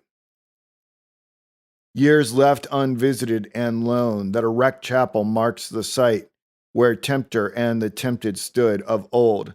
I sat me down to brood within that ruin, and my heart unwaveringly to set apart in meditation upon him who here endured the evil whim of Satan steadfast down, mine eyes fixed on a flinty stone which lay there at my feet, but thought would wander, then the stone I caught convulsed it in my hand till blood oozed from these nails, then came and stood the Savior there, the imp and he. Fair showed the fiend, foul enemy, but the other pale and dim, I saw but as the shade of him. That passed. Again I was alone, no, not long alone, as glides into dead grass the snake, lean rustling from the bedded brake. A spirit entered me, 'twas he, the tempter in return, but me. He tempted now, he mocked, why strife? Dost hunger for the bread of life? Thou lackest faith, faith would be fed. True faith could turn that stone to bread. That stone thou holdest mute then my face, I lifted to the starry space. But the great heaven it burned so bright, it cowed me and back fell my sight. Then he is yon the Father's home, and thou his child cast out tonight? 'Tis bravely lighted yonder dome. Part speakest thou true, yea, he is there. Yea, and he is everywhere. Now and for I evil and he. Is there no good, ill to fulfill? Needful is good, good salts the ill. He's just, goodness is justice, see, through all the pirate spider's snare of silken arcs of gossamer. 'Tis delicate geometry, adorest the artificer? No answer knew I save this way, faith bideth noon and wait for day. The sands half run eternal he, but I without futurity, which not exceeds his past, agree, full time has lapsed. What ages whore, what period fix, when faith no more? If unfulfilled shall full, I sat sore quivered I to answer that, yet answered not, but lowly sat. And death, why beat the bush in thee? It is the cunningness mystery. Alive thou knowest not death, and dead death thou not know. The grave will test, but he is though doubt attend. Peace will he give ere come the end. Ha, thou at peace, nay, peace were best. Could the unselfish yearner rest? At peace to be here on earth, where peace, heart peace, how few may claim, and each pure nature pines in dearth. Fie, thy soul might well take shame. There sunk my heart, he spake so true, and that, O God, I prayed come through. The cloud hard task thou settest man, to know thee take me back again, to nothing, or make clear my view. Then stole the whisper intermitting, like tenant into mortis fitting. It slipped into the frame of me, content thee in conclusion caught. Thou'lt find how thoughts extremes agree. The forethought clenched by afterthought, the firstling by finality. There close fell, and therewith the stone dropped from my hand, his will be done, and skyward patient he appealed, raising his eyes, and so revealed first to the pilgrim's waiting view their virginal violet of hue. Rolf spake, surely not all we've heard, peace solace was and end conferred. His head but fell, he rose in haste, the rough hair girdle tighter drew about the hollow of the waist, departing with a mild adieu. They sat in silence, Rolf at last, and this but ecstasy of fast. Construed then Tona in despair, the student turned a waiting vine, who answered nothing, plaiting there. A weed from neighboring ground uptorn, plant common enough in Palestine, and by the peasants named Christ Thorn. Canto 19, An Apostate. Bark, Easter bark, with happier freight than Leon's spoil of Inca plate, which vernal glidest from the strand of statues poised like angels fair. On March morn sailest, starting, fanned, auspicious by Sardinian air, and carrious bows through Calp's gate to Norman ports and Belgian land, that the green Sunday even there no substituted leaf may wear, holly or willow's lither wand, but sprays of Christ's canonic tree, Rome's Palma Christi by decree, the date palm, and bounty launch, thou blessed Easter bark to me, hither one consecrated branch. So Rapha and burst, and turned toward vine, but he the thorn wreath still did twine. Rolf watched him busy there, and dumb, then cried, did garden's favorite, how would I match thee here, and sit wreathing Christ's flower, chrysanthemum?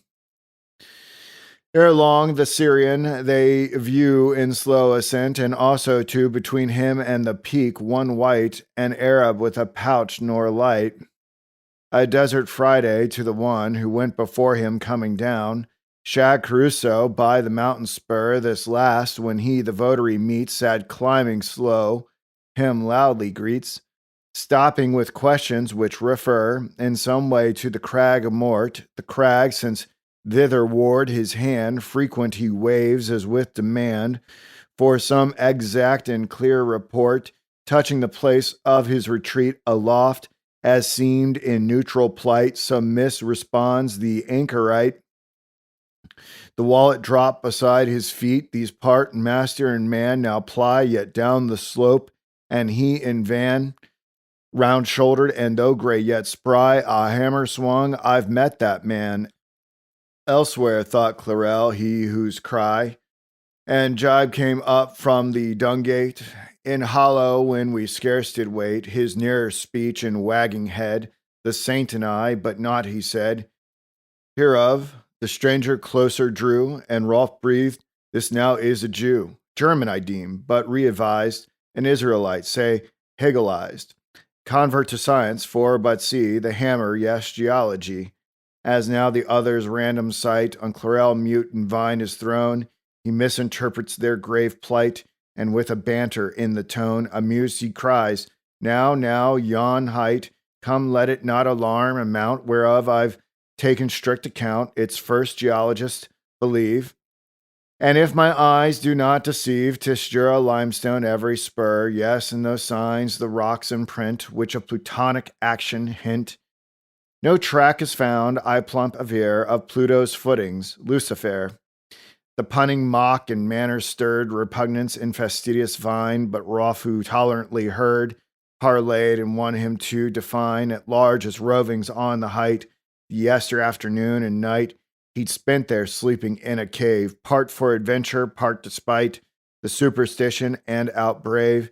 'Twas a severe ascent, he said, in bits a ladder of steep stone with toe holes cut and worn each one by eremites long centuries dead, and of his callings too he told. His henchman here, the Arab white, bare solid texts from Bible old, true rock of ages, he averred, to read before a learned board. When home regained should meet his sight, a monograph he would indite, the theme that crag.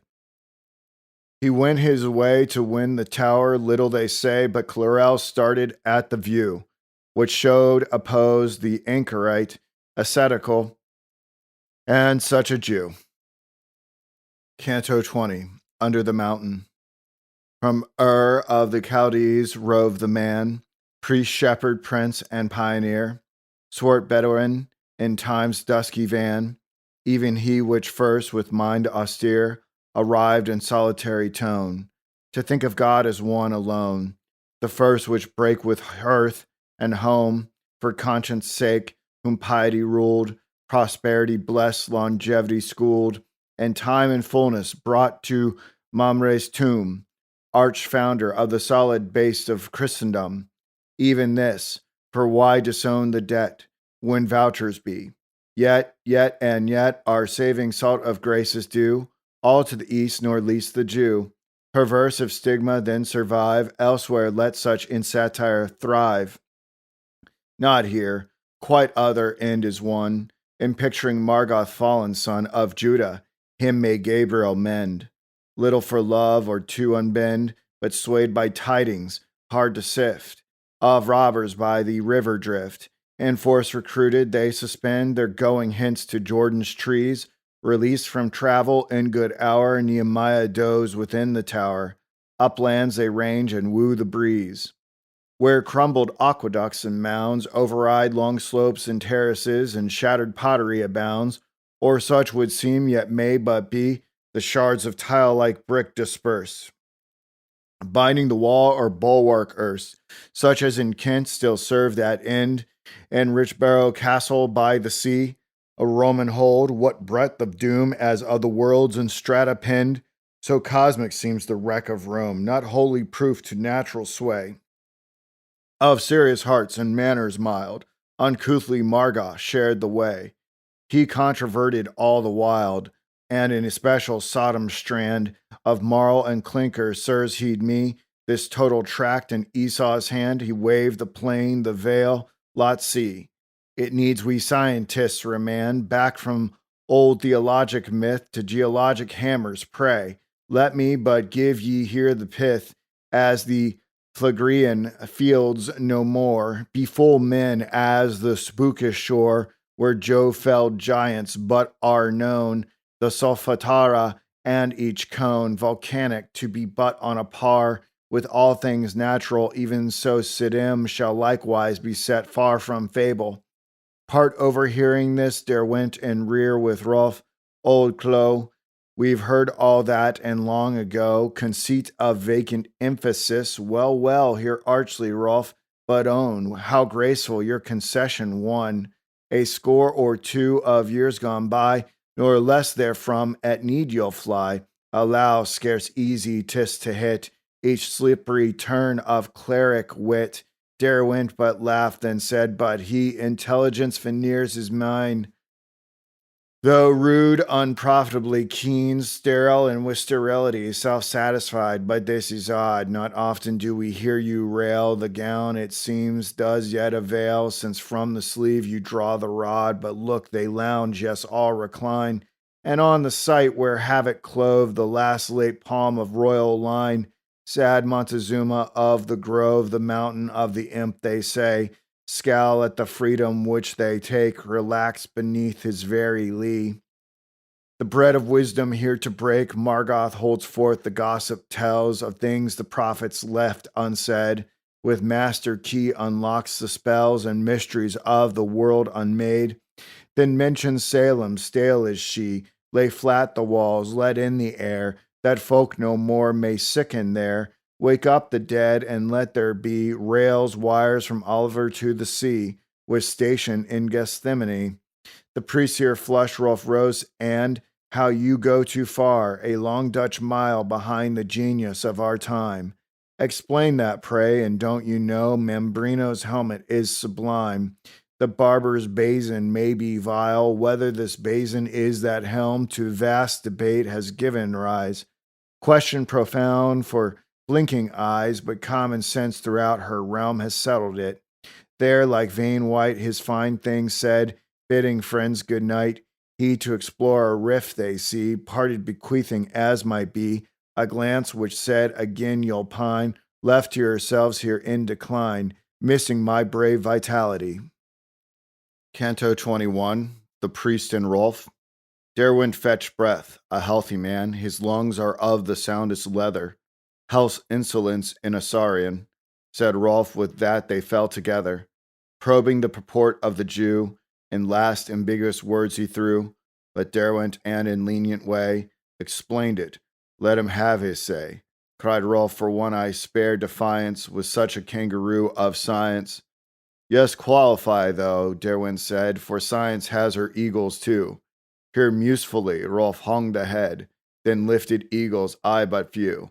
And search we in their Ares lone, what find we, pray, perchance bone? A very cheerful point of view, 'tis as one takes it, not unknown that even in physics much late lore, but drudges after Plato's theme, or supplements but little more, some Hindu's speculative dream of 1,000 years ago, and own, Darwin is but his grandsire's son, but Newton and his gravitation.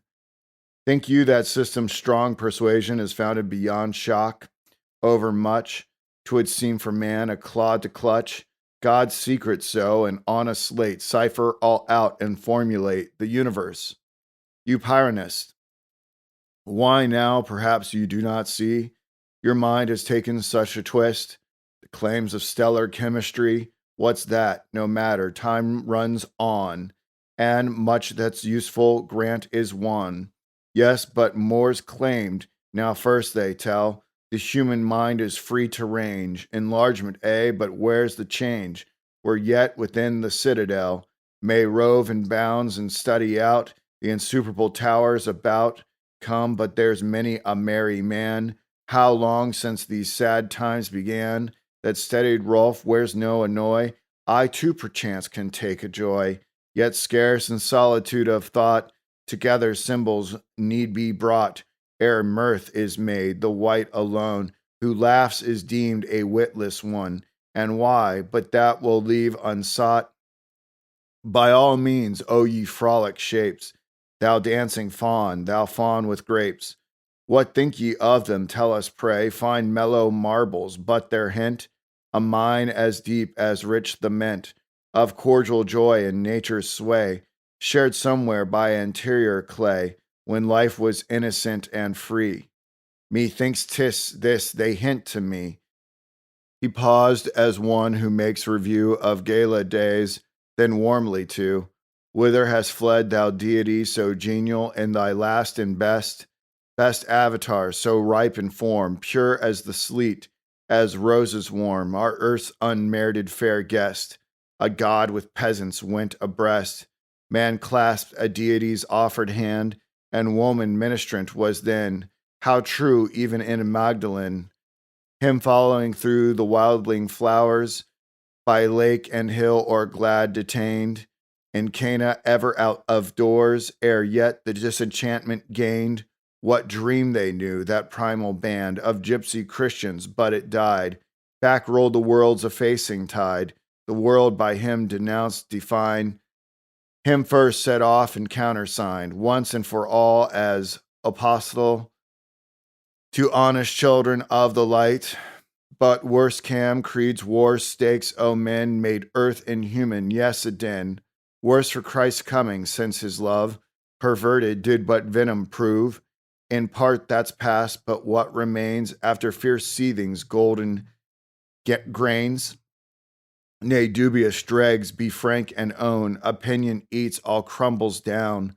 Where stretched an isthmus rolls a strait, cut off, canst feel elate, while all the depths of being moan, though luminous on every hand, the breadths of shallow knowledge more expand, much as a light's ship keeper pines, mid shoals immense where dreary shines, whose lamp we toss beneath the ray of science's beacon, this to trim is now man's baron's office.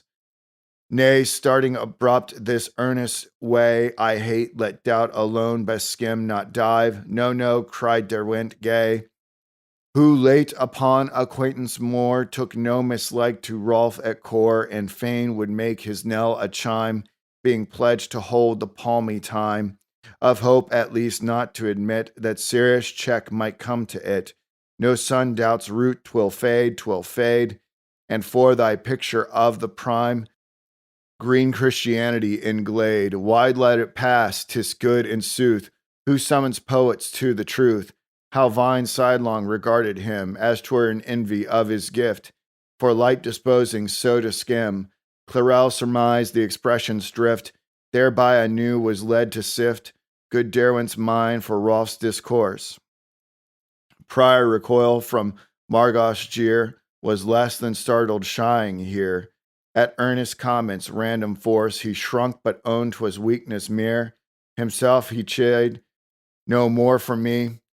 The petty half antipathy, this pressure it needed be endured. Weakness to strength must get inured. And Rolf was sterling, though not less, at variance with that parlor strain, which counts each thought that borders pain. A social treason sterling, yes, despite illogical wild range of brain and heart's impulsive counterchange. Canto 22, concerning Hebrews. As by the wood drifts thistle down, and settles on soft mosses fair, stillness was wafted, dropped and sown, which stillness fine with timorous air, a virgin track thus break upon, nor with chance hint one can't forbear, thinking that Margoth is a Jew, Hereat, as for response, they view the priest, and well, why me, he cried.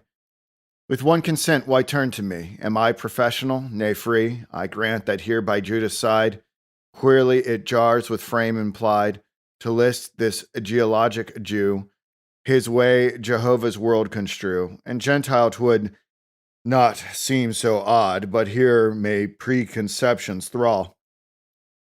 Be many Hebrews, we recall, whose contrast with the breastplate bright of Aaron flushed in altar light, and Horeb's Moses rock and rod, or closeted alone with God, quite equals Margos in its way. At home we meet them every day. The Houndsditch clothesmen scarce would seem akin to seers, for one I deem Jew banker, merchant, statesman these, with artist, actress known to fame, all strenuous in each Gentile aim, are nature's oft-hand witnesses. There's nothing mystic in her reign. Your Jews like wheat from Pharaoh's tomb. Sow it in England, what will come? The weird old seed yields market grain. Pleased by his wit, while some recline, a smile uncertain lighted vine, but died away. Jews share the change. Derwent proceeded, range they range, and liberal sciences they roam. They're leavened, and it works, believe. Signs are, and such as scarce deceive, from Holland, that historic home of erudite Israel, many a tome Talmudic shipped is oversea for antiquarian rubbish. Rest, cried Rolf, even that indeed may be, nor less the Jew keep fealty to ancient rites. Aaron's gem vest will long outlive Genevan cloth, nothing in time's old camphor chest. So little subject to the moth, but rabbis have their troublers too. Nay, if through dusty stalls we look, haply we disinter to view more than one bold free-thinking Jew, that in his day with vigor shook faith's leaning tower, which stood the throw. Here Derwent in appendix look, faith's leaning tower was founded so. Faith leaned from the beginning, yes, if slant she holds her steadfastness. May be and pause, but wherefore clog? Uriel Acosta, he was one who troubled much the synagogue, recanted then and dropped undone. A suicide, there's Hind too, in lineage crossed by blood of Jew. Pale jester to whom life was yet a tragic farce, whose wild death rattle, in which all voids and hollows met, desperately maintained the battle betwixt the dirge and castanet. Let him leave to his Paris stone and rail and friendly wreath thereon. Recall those Hebrews which of old, sharing some doubts we moderns rue, would feign eclectic comfort fold by grafting slips from Plato's palm. On Moses' melancholy yew, but did they sprout, so we seek balm by kindred graftings. Is that true? Why ask, but see there lived a Jew. No Alexandrine Greekish one. You know him, Moses Mendelssohn. Is it him you cite? True spirit stayed, he though his honest heart was scourged by doubt Judaic, never laid his burden at Christ's door, he urged. Amid the mounting flames enfold, my basement wisely shall my feet the attic win for safe retreat.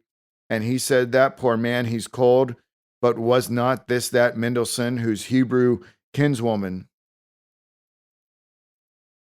Hebrew son, baptized to Christian, worthily won the good name of Neander? So, if that link were, well might one urge from such example thy strange flow. Conviction, breaking habits tether, sincerest minds will yet diverge, like chance clouds scattered by mere weather, nor less at one point still they meet, the selfhood keep they pure and sweet.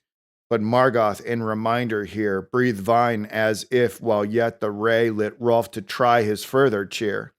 But Margoth, he poor sheep astray, the Levitic cipher quite erased, on what vile pigweed hath he grazed? Not his Spinoza's starry brow, a nonconformer you'll allow, a lion in brain, in life a lamb, sinless recluse of Amsterdam, who in the obscure and humble lane such strangers seem to entertain, as sat by tent beneath the tree, on Mamre's plain mysterious three, the informing guests of Abraham, but no, it had but ill beseemed, if God's own angels so could list to visit one Pan's atheist, that high intelligence but dreamed Above delusion's vulgar plain, deluded still the erring twain, Spinoza and poor Margoth here, both Jews which in descent do vary. In these what parted poles appear, the blind man and the visionary, and who's the eye that sees aright, if any? Clarel eager asked. Aside Rolf turned as overtasked, and none responded. 'Twas like night, descending from the seats of light, or seeming thence to fall, but here sedate a kindly tempered look, private and confidential spoke from Derwent's eyes, Clarel to cheer, take heart, something to fit thy youth, and still I may some saving truth. Not best just now to volunteer, thought Clarel, pray, and what wouldst prove? Thy faith an over-easy glove. Meanwhile Vine had relapsed, they saw in silence the heart's shadow draw, rich shadows such as gardens keep, in bower aside where glowworms peep, and evening over the virgin bed where dark green periwinkles sleep. There bud the violet of the dead. Canto 23, by the Jordan. On the third morn, a misty one, equipped they sally for the wave of Jordan. With his escort brown, the Israelite attendants gave, for that one day and night alone, slung by a cord from saddlebow. Is it the mace of Ivanhoe? Rolf views and comments note, I pray. He said to Derwent on the way, yon knightly hammer, 'tis with that. He stuns and would exterminate your creeds as dragons. With light fire of wit, the priest rejoinder threw, but turned to look at Nehemiah, the laboring ass with much ado. Of swerving neck would at the sight of bramble tops snatch for a bite, and though it bred him joltings ill, impatience that did never tire, her rider let her have her will. The apostate ready with his sneer, yes, you had better, 'tis a she. To Rolf said Derwent, there you see, it is these infidels that jeer at everything. The Jew withheld his mare and let Nehemiah pass. Who is this Balaam on the ass? But none his wonderment dispelled. Now skies distill a vaporous rain, so looked the sunken slimy plain. Such semblance of the vacuum shared, as 'twere the quaking sea bed bared. By the Caracas all was still, so much the more their bosoms thrill. With dream of some withdrawn vast surge, its timed return about to urge and whelm them. But a cry they hear, the steed of Mortman led in rear, broke loose and ran, horse to run mad, cried Derwent, shares his rider's mind.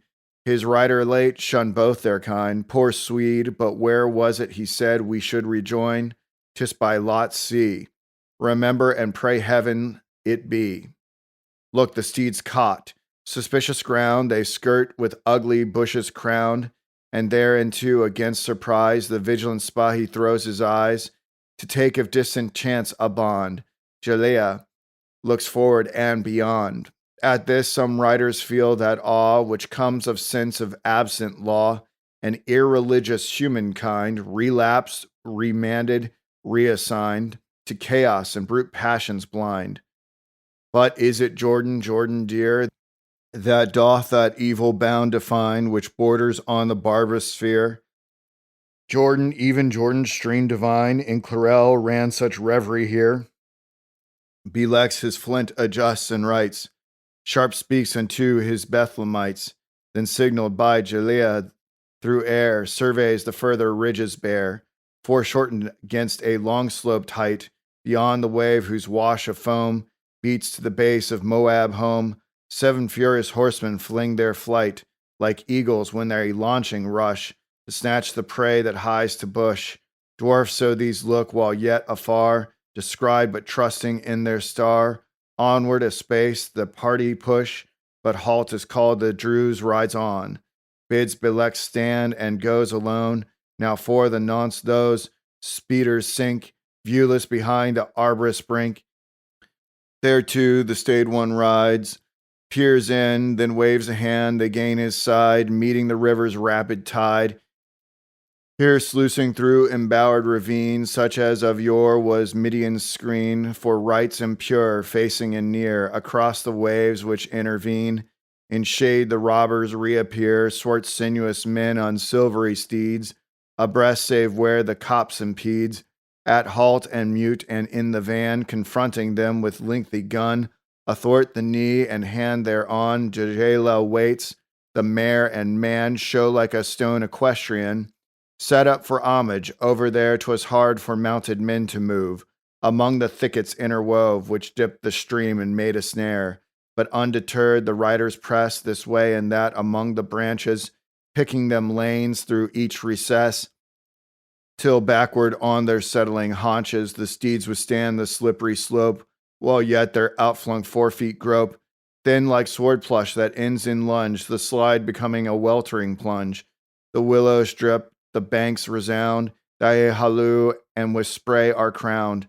The torrent swelled by Lebanon rains, the spirited horses bravely stem, snorting half blinded by their manes, nor let the current master them. As the rope dancer on the hare poises the long slim pole in air, twirling their slender spears in pride, each horseman in imperiled seat blends skill and grace with courage meet. Soon as they win the hither side, like quicksilver to beach they glide, dismounting and essay the steep.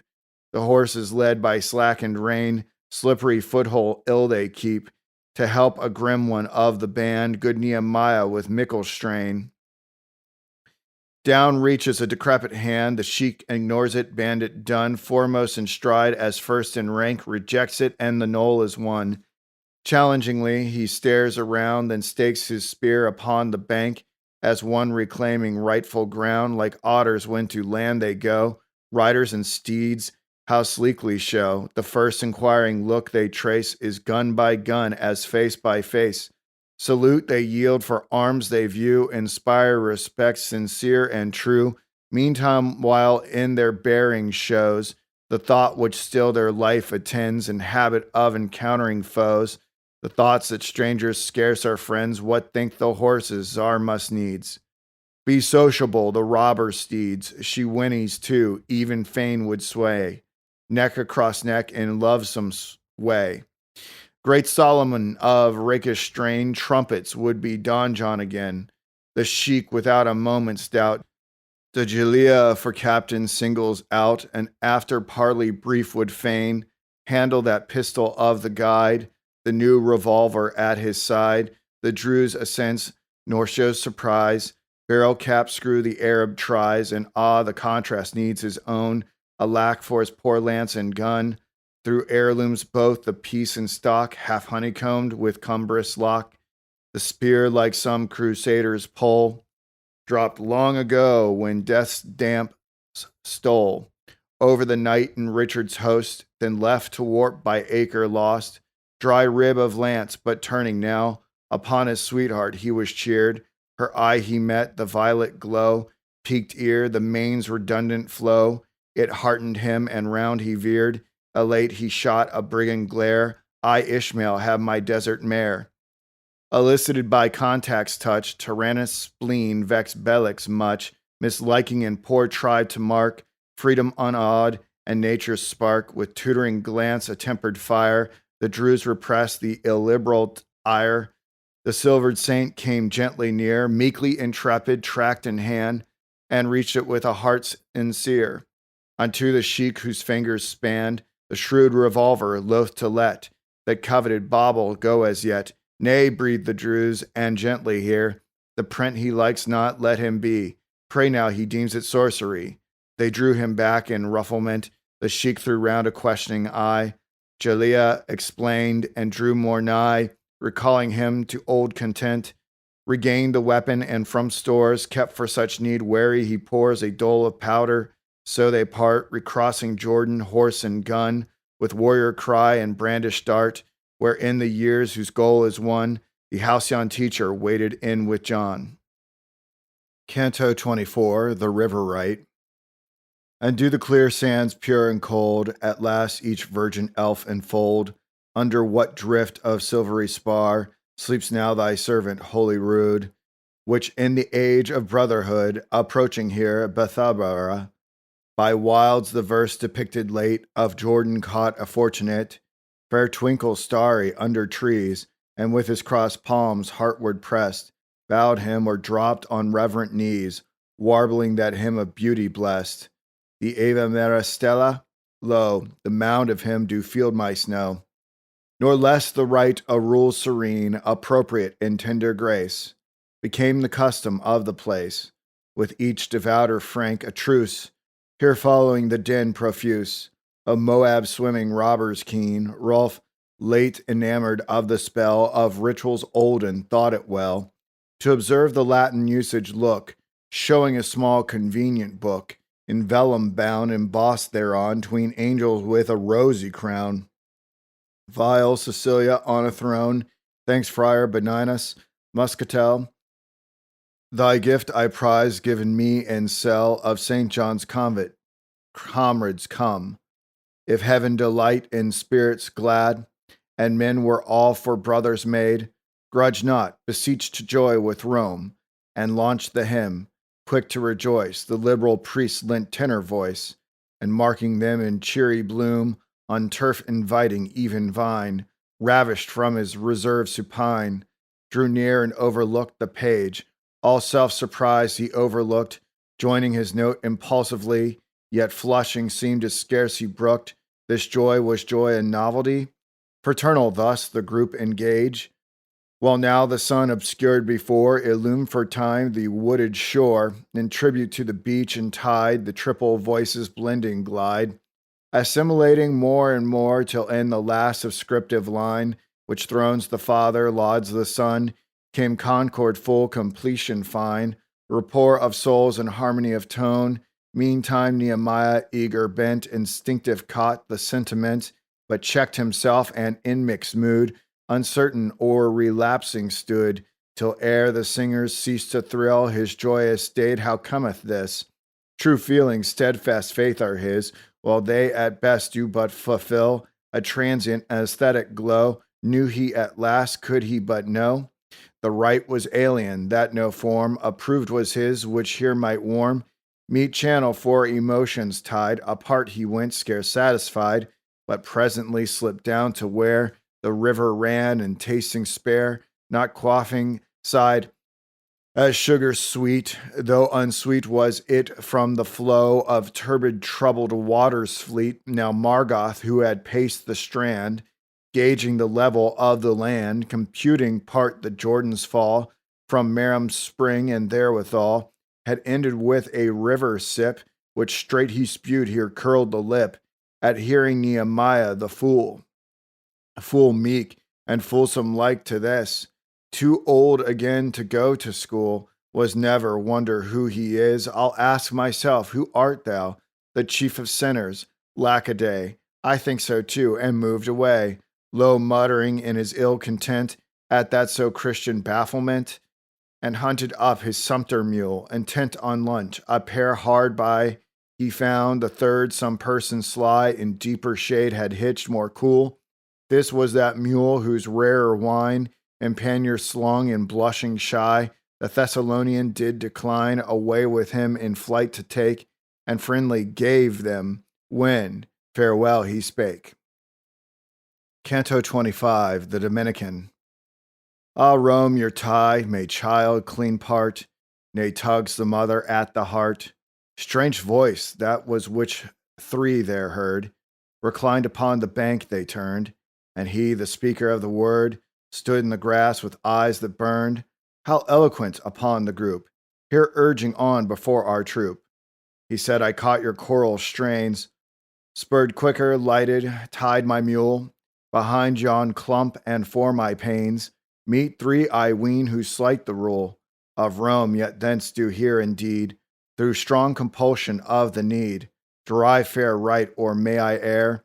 Surprised they knew, yet made a stare of welcome gazing on the man in white robe of Dominican, of aspect strong, though cheek was spare, yellowed with tinge athlete may wear, whom rigorous masters overtrain, when they with scourge of more and more would macerate him into power. Enwrought herewith was yet the air and open frontage frankly fair, of one who'd move in active scene and swayed men where they most convene. His party came from Sabalast, camping by Lot's wave overnight, French pilgrims, so he did recite, being questioned Thereupon they passed to matters of more pith. Debate they held, built on that hymning late, till in reply to Derwent's strain, thus warmed he that Dominican, crafty as Rome you deem her art, is simple queried from the heart. Rough marbles, rudiments of worth, ye win from ledges under earth. Ye trim them, fit them, make them shine in structures of a fair design.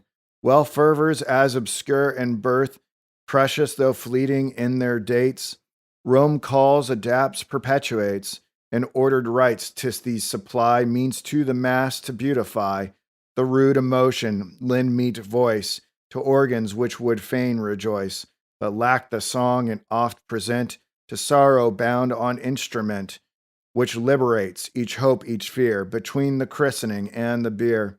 Still Rome provides for, and with grace and tact which hardly find a place in uninspired designs. Let be thou, Paul, shall Festus yield to thee, cried Rolf, and yet in altered tone. Even these fair things odd chain goes on.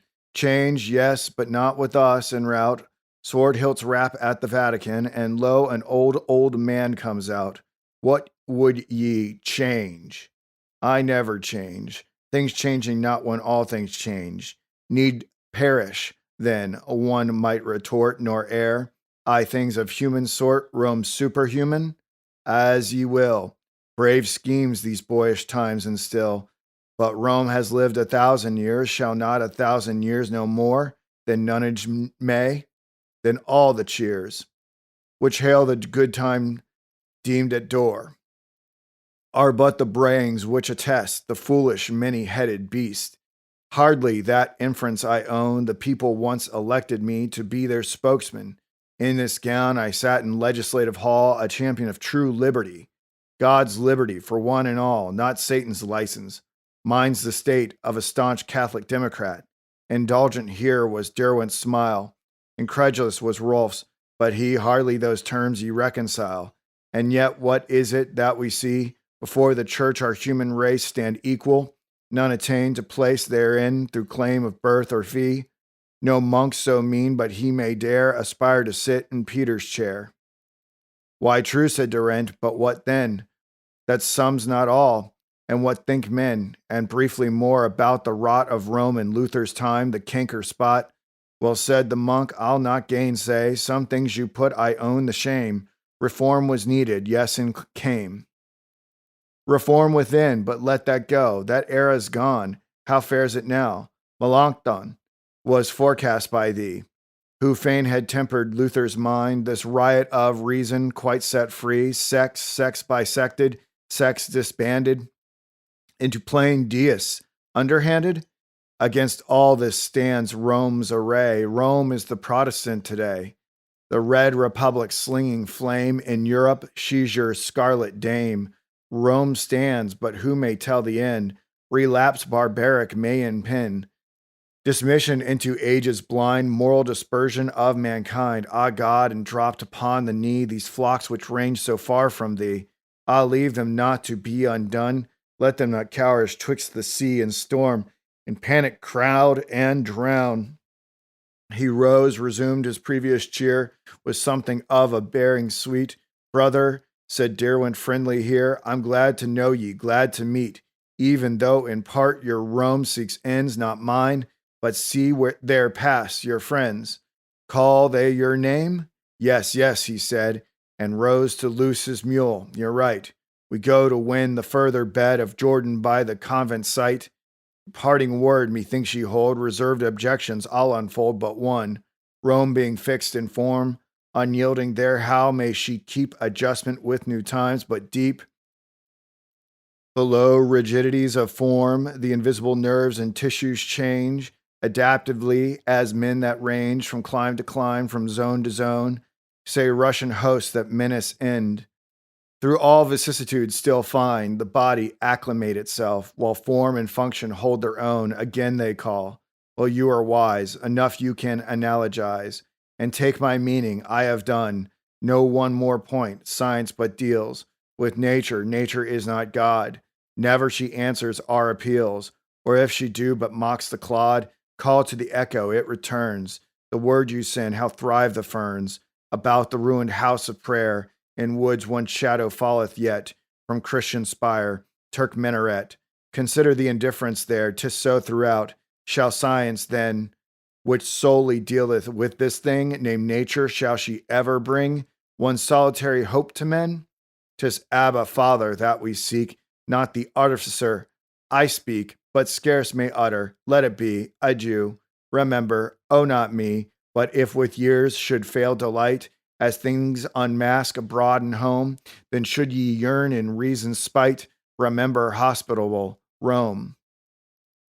He turned and would have gone, but no, new matter struck him ere I go. Yet one word more, and bear with me, whatever your belief may be, if well ye wish to humankind, be not so mad, unblessed, and blind. As in such days as these, to try to pull down Rome, if Rome could fall, 'twould not be Rome alone, but all religion. All with Rome have tie, even the railers which deny, all but the downright anarchist, Christ-hater, red and vitriolist. Could libertine dreams true hope disable, Rome's tomb would prove Abaddon's cradle. Weigh well the Pope, though he should be despoiled of Charlemagne's great fee, cast forth and made a begging friar, that would not quell him, no the higher. Rome in excelsis would extol her God, her de profundis roll, the deeper let destructives mind, the reserves upon reserves behind. Offense I mean not, more's to tell, but frigates meet, hail, part, farewell. And going, he a verse did weave, or hummed in low recitative. Yearly for 1,000 years, on Christmas Day the wreath appears, and the people joy together. Prithee, prince or parliament, an equal holiday invent, outlasting centuries of weather. Arrested by a trembling shell, we tinkle of the small mass bell. A giant drops upon the knee. Thou art wise, effect as much. Let thy wisdom by a touch reverence like this decree. Canto 26 of Rome. Patcher of the rotten cloth, pickler of the wing o' the moth, toaster of bread stale and date, tinker of the rusty plate, botcher of a crumbling tomb, pounder with the holy hammer, gaffer, gammer, Rome. The broker take your trumpery picks, paten and chalice, turn ye low. Here's bread, here's wine in Mexico. Earthquakes lay flat your crucifix. All geology I trow. Away to your Pope Joan go. As he, the robed one, decorous went, from copse that doggerel was sent, an after cry half screened from view, 'twas Margoth who reclined at lunch, had overheard nor spared to munch, and thence his contumely through, Rolf rising had replied thereto, and with some heat but Derwent's hand, caught at a skirt, nay of what use, but wind, foul wind, here fell the truce, which Margoth could but understand. Wiping his mouth, he hied away. The student who apart drew near had heard the Frank with tingling cheer, awaited now the afterplay of comment, and it followed. Own, said Rolf, he took no shallow tone, that new Saint Dominic who'll repay. Wilt thou to Derwent turning? No, not I, but had our Scot been near to meet your papal nuncio. Fight fire with fire, but for me here, you must have marked I did abstain. Odd, this man who'd make our age to Hildebrand's an appanage, so able to, lit by our light, curious he should so requite, and yes, lurked somewhat in his strain, in his falling on the knee. Those supple hinges I let be. Is the man false? No, hardly that. 'Tis difficult to tell, but see, doubt late was an aristocrat, but now the barber's clerks do swell, and cast clothes of the infidel. The more than one can now believe, the more one's difference perceived. From ribald commonplace, here Rome comes in, this intellectual man, half monk, half tribune partisan, who, as he hints, 'tis troublesome to analyze and thankless too. Much better be a dove and coo. Softly come then, I'll even agree. His manner has a certain lure, disinterested, earnest, pure, and liberal, to such as he win over men. There's Rome, her camp of tried instruction. She can stamp on the recruit that's framed aright, the bearing of a Bayard knight. Ecclesiastic I applaud, her swordsman of the priestly sword, wielded in spiritual fight, indeed take care. Rome lacks not charm for fervid souls. Arm ye forearm, for sirens has she too her race of sainted virgin ones with grace, beyond the grace of Grecian calm, for this is chill, but that's how warm. A frank concession, to be sure, since Rome may never me allure. By her enticing arts, since all the bias of the days that be away leans from authority, and most when hierarchical, so that the future of the Pope is cast in no fair horoscope. And brief, since Rome must still decay, less care I to disown or hide aught that she has of merit rare. Her legends some are sweet as May. Ungarnered wealth no doubt is there, too long ignored by Luther's pride, but which perchance in days divine, era whereof I read the sign, when much that sours the sex is gone, like Dorian mist the bard shall own.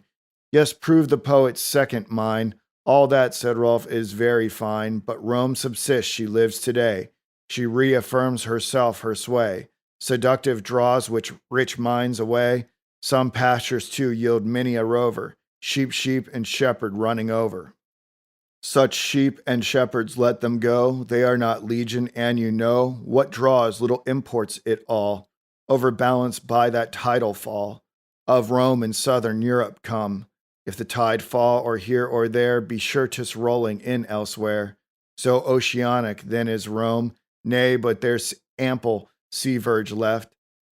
A hemisphere invites, when reft from Afric and the East its home, the church shot out through wild and wood, Germany, Gaul, and Britain, Spain, colonized, Latinized, and made good. Her loss and more resolved to reign. Centuries long ago. What's that to us? I am surprised. Rome's guns are spiked, and they'll stay so. The world is now too civilized for Rome, your noble western soil.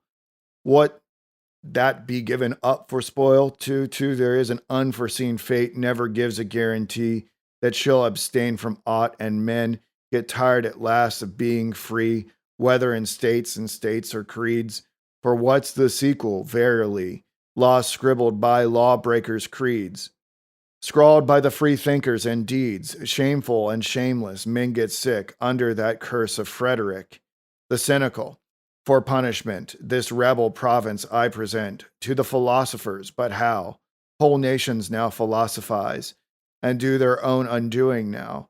Who's gained by all the sacrifice of Europe's revolutions? Who? The Protestant, the liberal. I do not think it, not at all. Rome and the atheist have gained. These two shall fight it out, these two. Protestantism being retained for base of operations sly by atheism. Without reply, Derwent low whistled, twitched a spray that overhung. What tree is this? The tree of knowledge, I dare say, but you don't eat. That's not amiss. The good man laughed, but changing, oh, that a new worlder should talk so. 'Tis a new world that mannered me. Yes, gave me this vile liberty to reverence not even herself. How say you? You're the queerest elf. But here's a thought I still pursue, a thought I dreamed each thinker knew. No more can men be what they've been, all's altered, earth's another scene. Man's heart is what it used to be. I don't know that, but Rome does, though, and hence her stout persistency.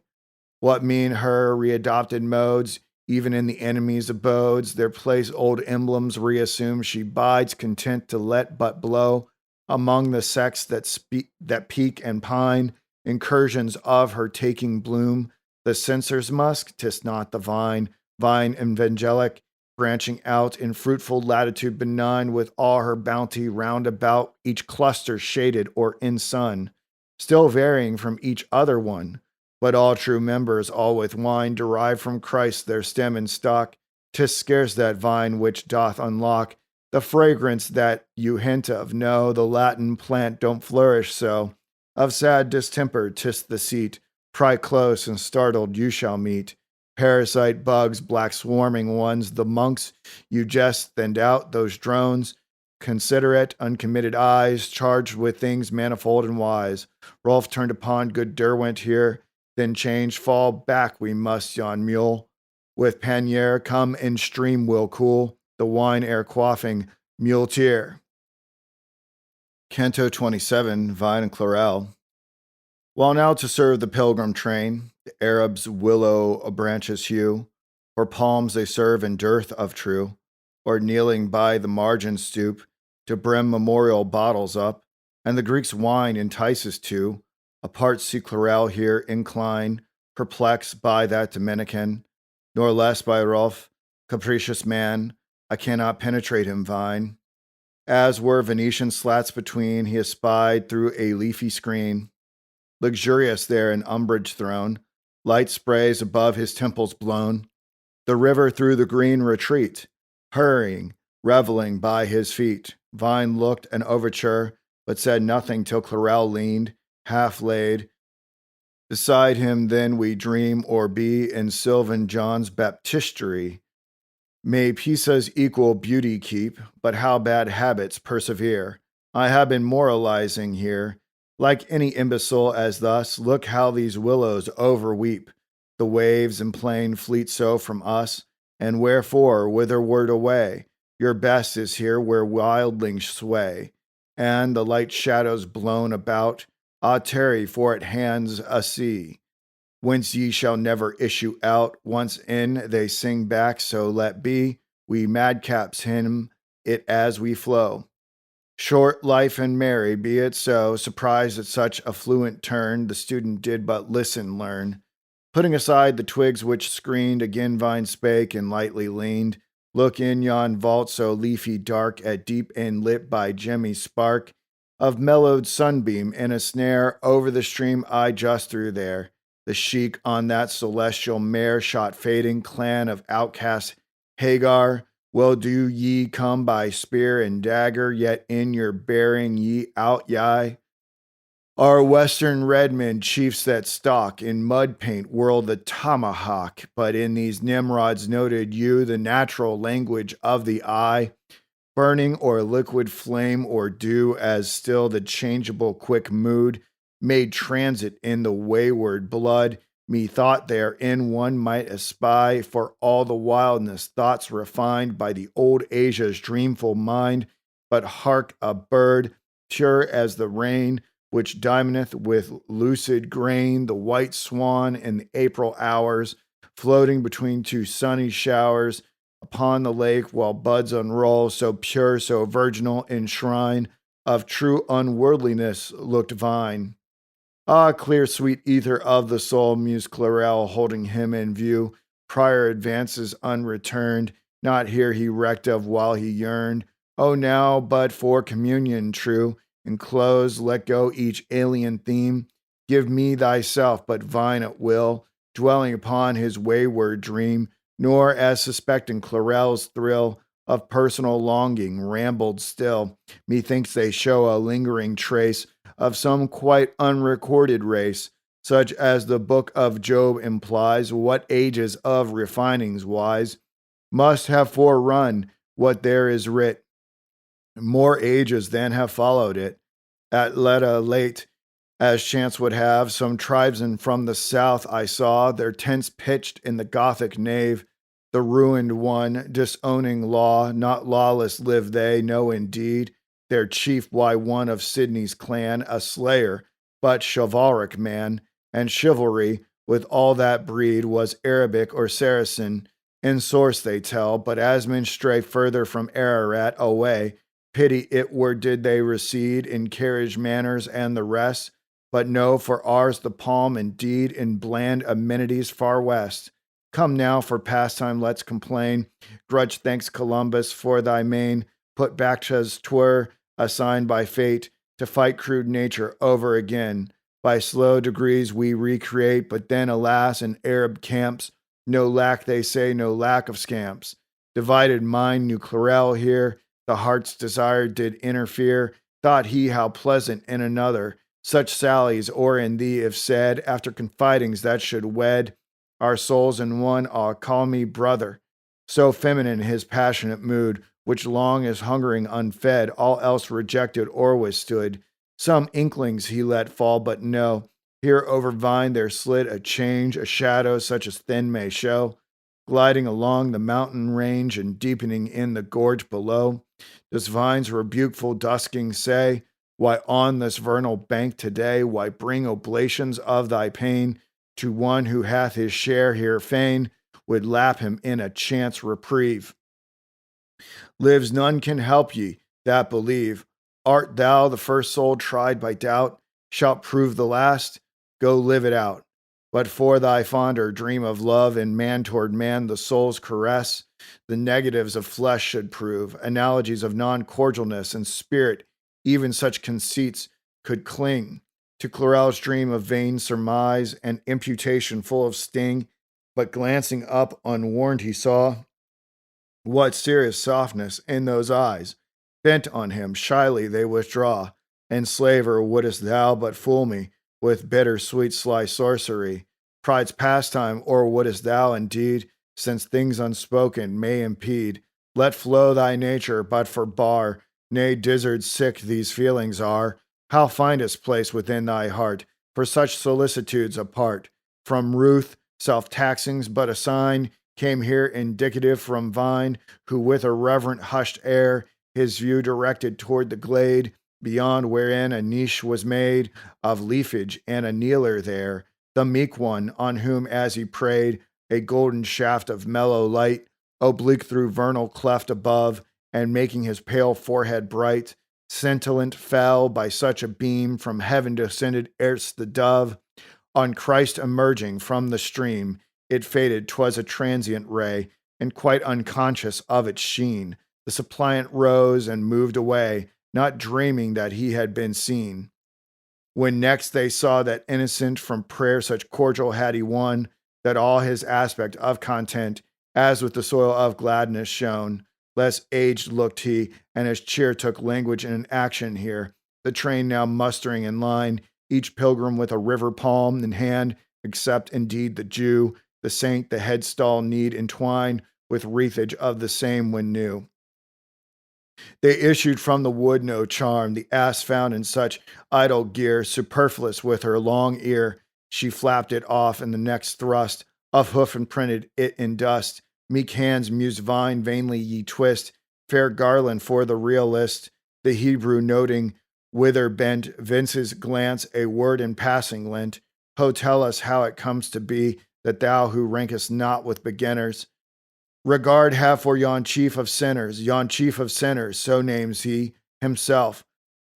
For one, I'll not express how I do loathe such lowliness. Canto 28, The Fog.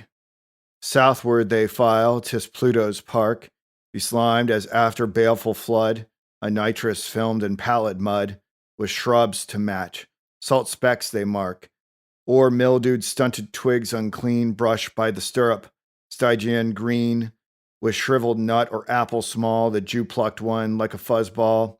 It brake, discharging fetid dust. Pippins of Sodom they've declined. Cried Derwent, where's the ruddy rind? Said Rolf, if Circe tempt one thus, a fig for vice, I'm virtuous. Who but poor Margoth now would lust after such fruitage?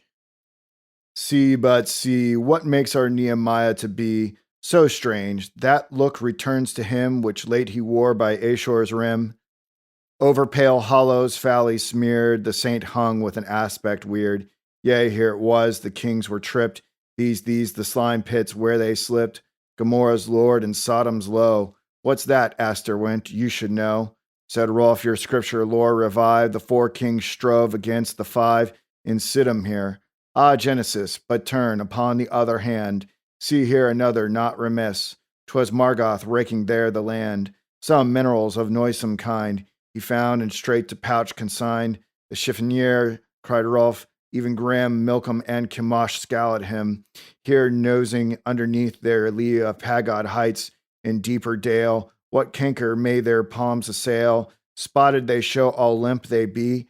Is it thy bitter miss, bad sea, that sudden driving northward comes, involving them that each man roams, half seen or lost? But in the dark, thick scud, the chanting saint they hark. Though through the valley of the shade I pass, no evil do I fear. His candle shineth on my head, though he is with me even here. The rack drove by, and Derwent said, how apt he is, then pause he made. This palm has grown a sorry sight, Palm 'tis not if named aright. I'll drop it. Look, the lake ahead. Canto 29 by the marge. The legend round a Grecian urn, the sylvan legend, though decay, have wormed the garland all away, and fire have left its vandal burn. Yet beauty inextinct may charm, an outline of the vessel's form. Much so with Sodom, shore and sea, fair Como would like Sodom be. Should horror overrun the scene, and calcine all that makes it green, yet haply sparing to impeach the contour in its larger reach. In graceful lines the hills advance, the valley's sweep repays the glance, and wavy curves of winding beach, but all is charred or crunched or riven, scarce seems of earth whereon we dwell, though framed within the lines of heaven. The picture intimates a hell, that marge they win, bides Mortmain there. No trace of man, not anywhere. It was the salt waves' northern brink. No gravel bright nor shell was seen, nor kelpy growth nor coralline, but dead boughs stranded, which the rout of Jordan in old freshers born in Libanus had madly torn. Green from her arbor and thrust out into the liquid waste, no sound nor motion but of sea. The land was null, nor bramble, weed, nor trees, nor anything that grows on ground, flexile to indicate the breeze, though hitherward by south winds fanned, from Ustum's brink and Bozrah's site of Baal flew gritty Adam's light, toward Carrick's castle lost in blur, and thence beyond toward Ararar. By Arnon, where the robbers keep, jackal and vulture eastward sweep. The waters, while their western rim stretches by Judah's headlands grim, which make in turns a sea-wall steep. There by the cliffs or distance hid, the fount or cascade of the Kid. And Eden makes of one high glen one vernal and contrasted scene in jaws of gloomy crags uncouth, rosemary in the black boar's mouth, alike withheld from present view, and until late but hawk and kite visited the forgotten site. The Maccabees' Mazda, true stronghold which Flavian arms did rend, the peak of Eleazar's end, where patriot warriors made with brides a martyrdom of suicides. There too did Mariamne's hate the death of John accelerate.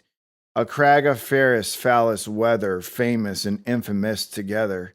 Hereof they spake, but never Vine, who little knew or seemed to know, derived from books but did incline, in docile way to each one's flow of knowledge bearing anyhow, in points less noted, southernmost, the sea indefinite was lost, under a catafalque of cloud, unwelcome impress to disown or light evade the priest aloud, taking an interested tone and brisk. Why yonder lies Mount Hor, even there away that southward shore, I Adirolf and Arancel, there on a mountain sentinel, he holds in solitude austere the outpost of prohibited Seir. In cut off Edom, God can sever, break in the saint who nigh them stood. The satyr to the dragon's brood crieth, God's word abideth ever. None there pass through, no, never, never. My friend Max Levy, he passed through, they turned, it was the hardy Jew. Absorbed in vision here, the saint heard not, the priest in flush constraint showed mixed emotion, part he winced, and part a humor pleased evinced. Relish that would from qualms be free, aversion involved with sympathy, but changing and informal way, admitted, nay, 'tis tritely true, men pass through Edom through and through, but surely few so dulled today as not to make allowance meet for Orientalism's display in Scripture, where the chapters treat of mystic themes with eye askance, the apostate fix no genial glance. I keys grown obsolete, and pray how long will these last glosses stay? The agitating influence of knowledge never will dispense with teasing faith. Do what ye may, adjust and readjust ye deal. with compass in a ship of steel. Such perturbations do but give proof that face vital sensitive is faith, my friend. Go to, your black bat, how she hangs askew, torpid from wall by claws of wings, let drop the left, sticks fast the right, then this unhook, the other swings. Leave, she regains her double plight. Ah, look, cried Durant, ah, behold. From the blue battlements of air over saline vapors hovering there, a flag was flung out, curved in fold, fiery, rosy, violet, green, and lovelier, growing, brighter, fairer, transfigured all that evil scene, and Iris was the standard bearer.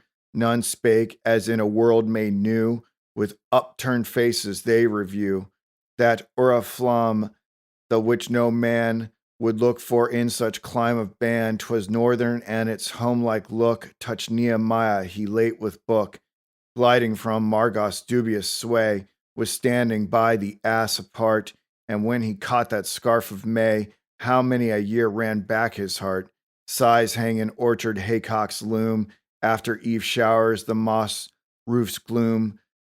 Greenly beneath the homestead trees, he tingles with these memories, for vine over him suffusive stole, and efflorescence all the soul, flowering in flush upon the brow, but 'twas ambiguously replaced in words addressed to Clarel now.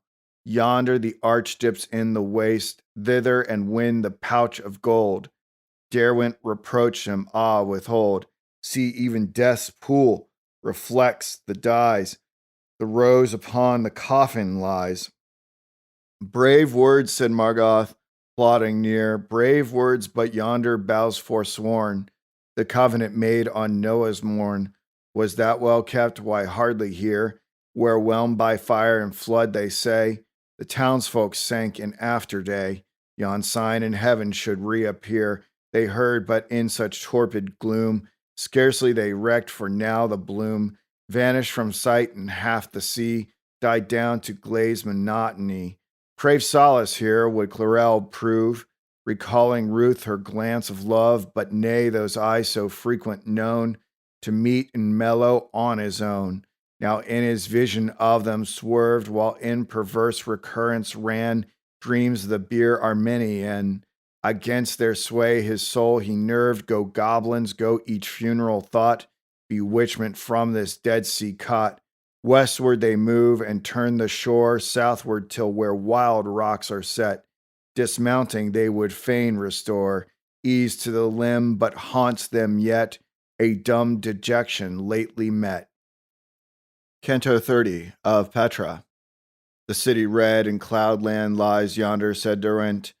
Quick to enter, the ill or light regard transfer, but Petra must we leave unseen. Tell us, Hrolf, there hast thou been, with dragons guarded round about. 'Twas a new Jason found her out.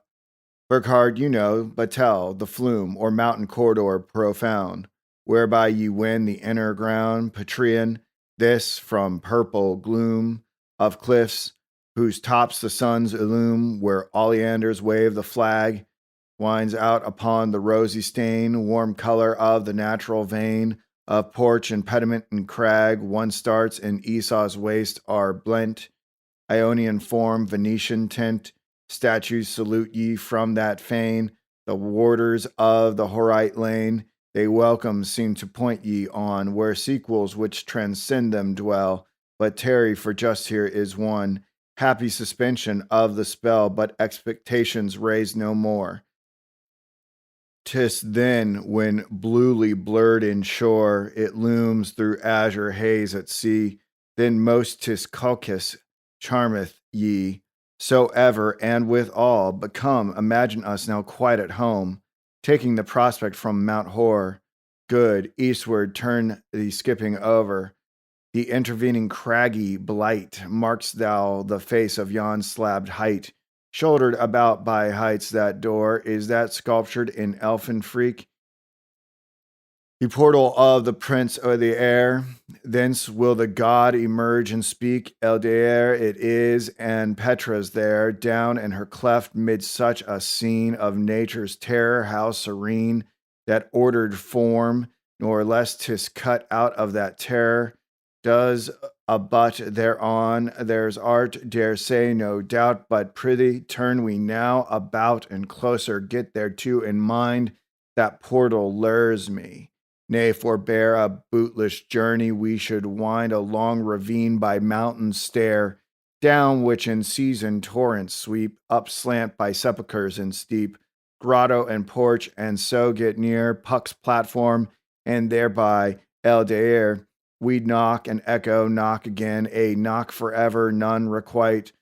The live spring filters through cellophane, and tomb a dream the Edomite, and dreamers all who dream of him, though Sinbad's pleasant in the skim, Pistum and Petra good to use for sedative when one would muse. But look, our Emir, Julia, we guess why thou comest mutely here, and hintful standest before us. So, aye, said Rolf, stirrups and go.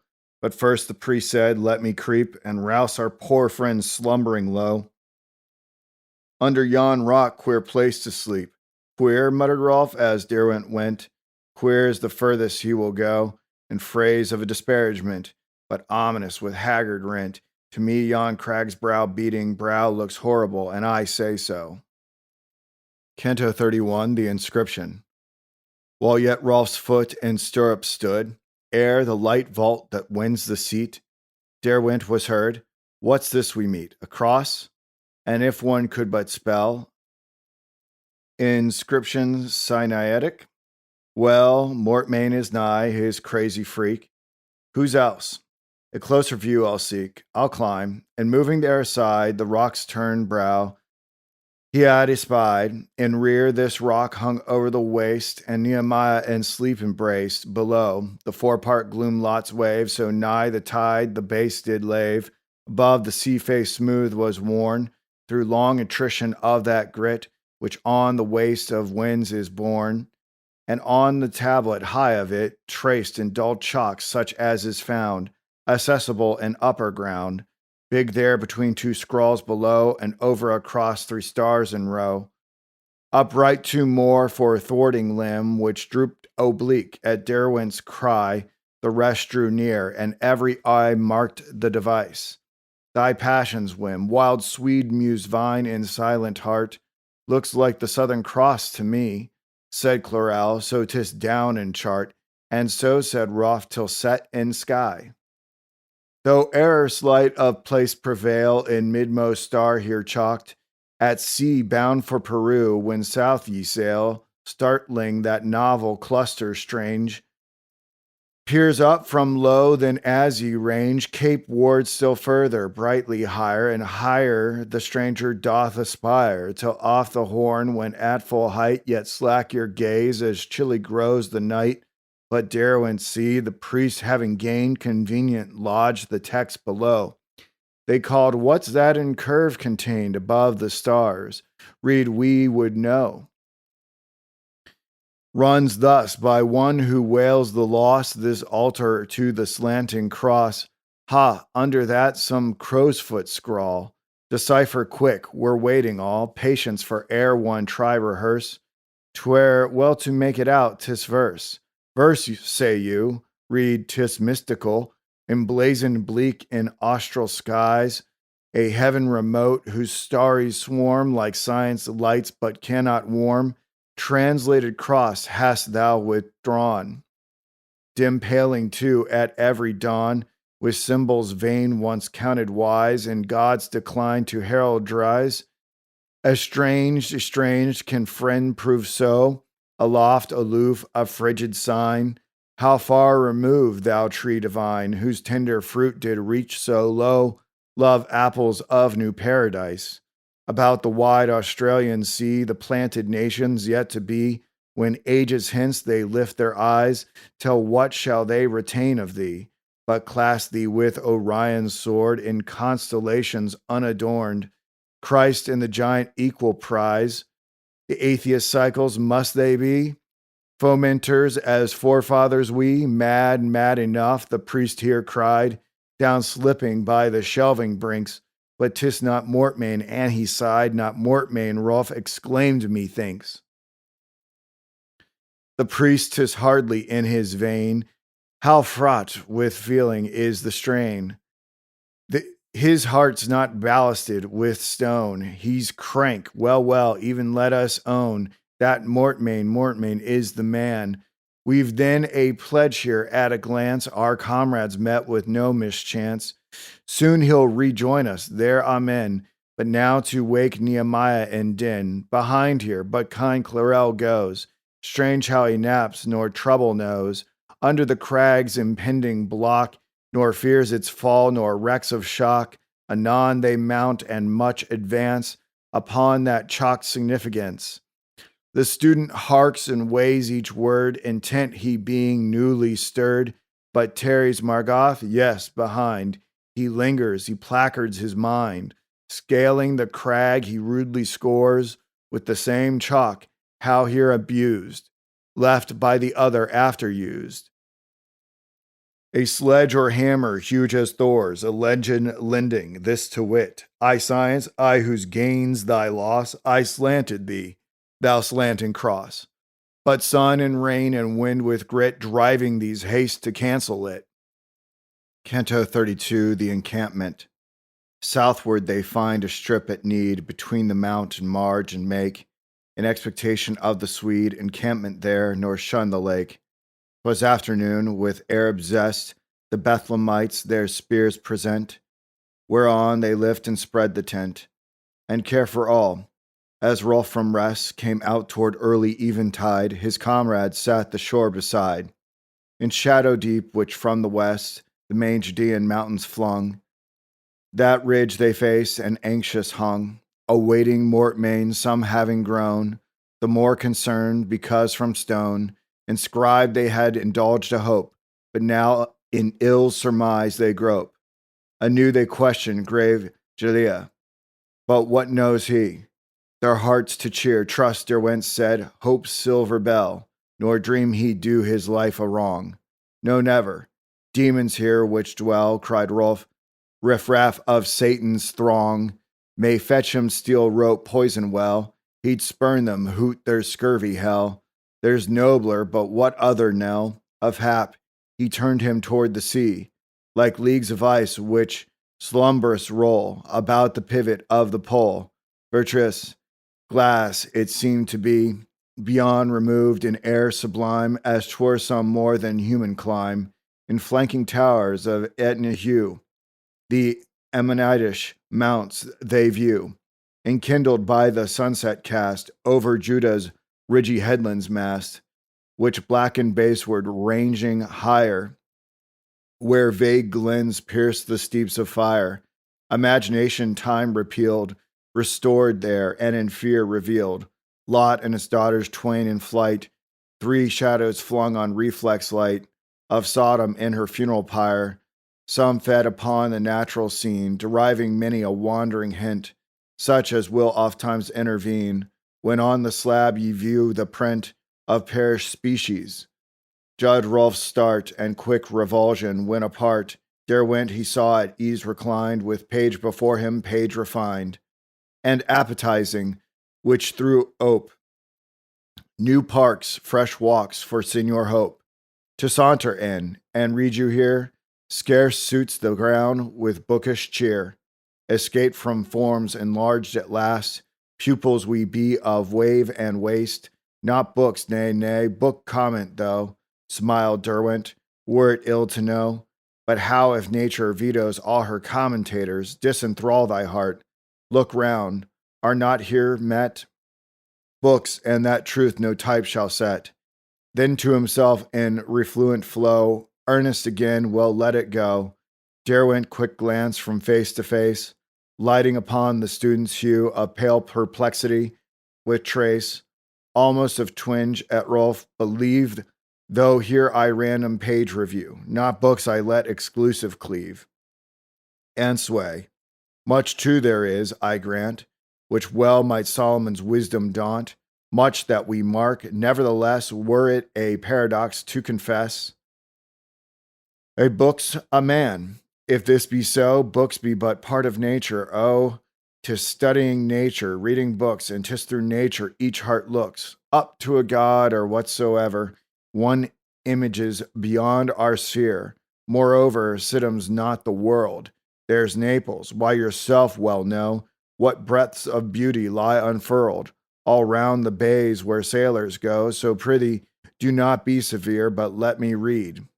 Rolf looked esteem. You suave Saint Francis, him I mean, of sails, not that soul whose dream founded the barefoot order lean. Though wise as serpents sails proves, the throbbing sweet of social doves, I like you. Derwent laughed then, ah, from each Saint Francis am I far? And grave he grew, it was a scene which Clarel in his memory scored. How reconcile Rolf's wizard chord and forks of esoteric fire with commonplace of laxer mine? May truth be such a spendthrift lord? Then Derwent he reviewed in heart his tone with Margoth, his attire of tolerance, the easy part. He played.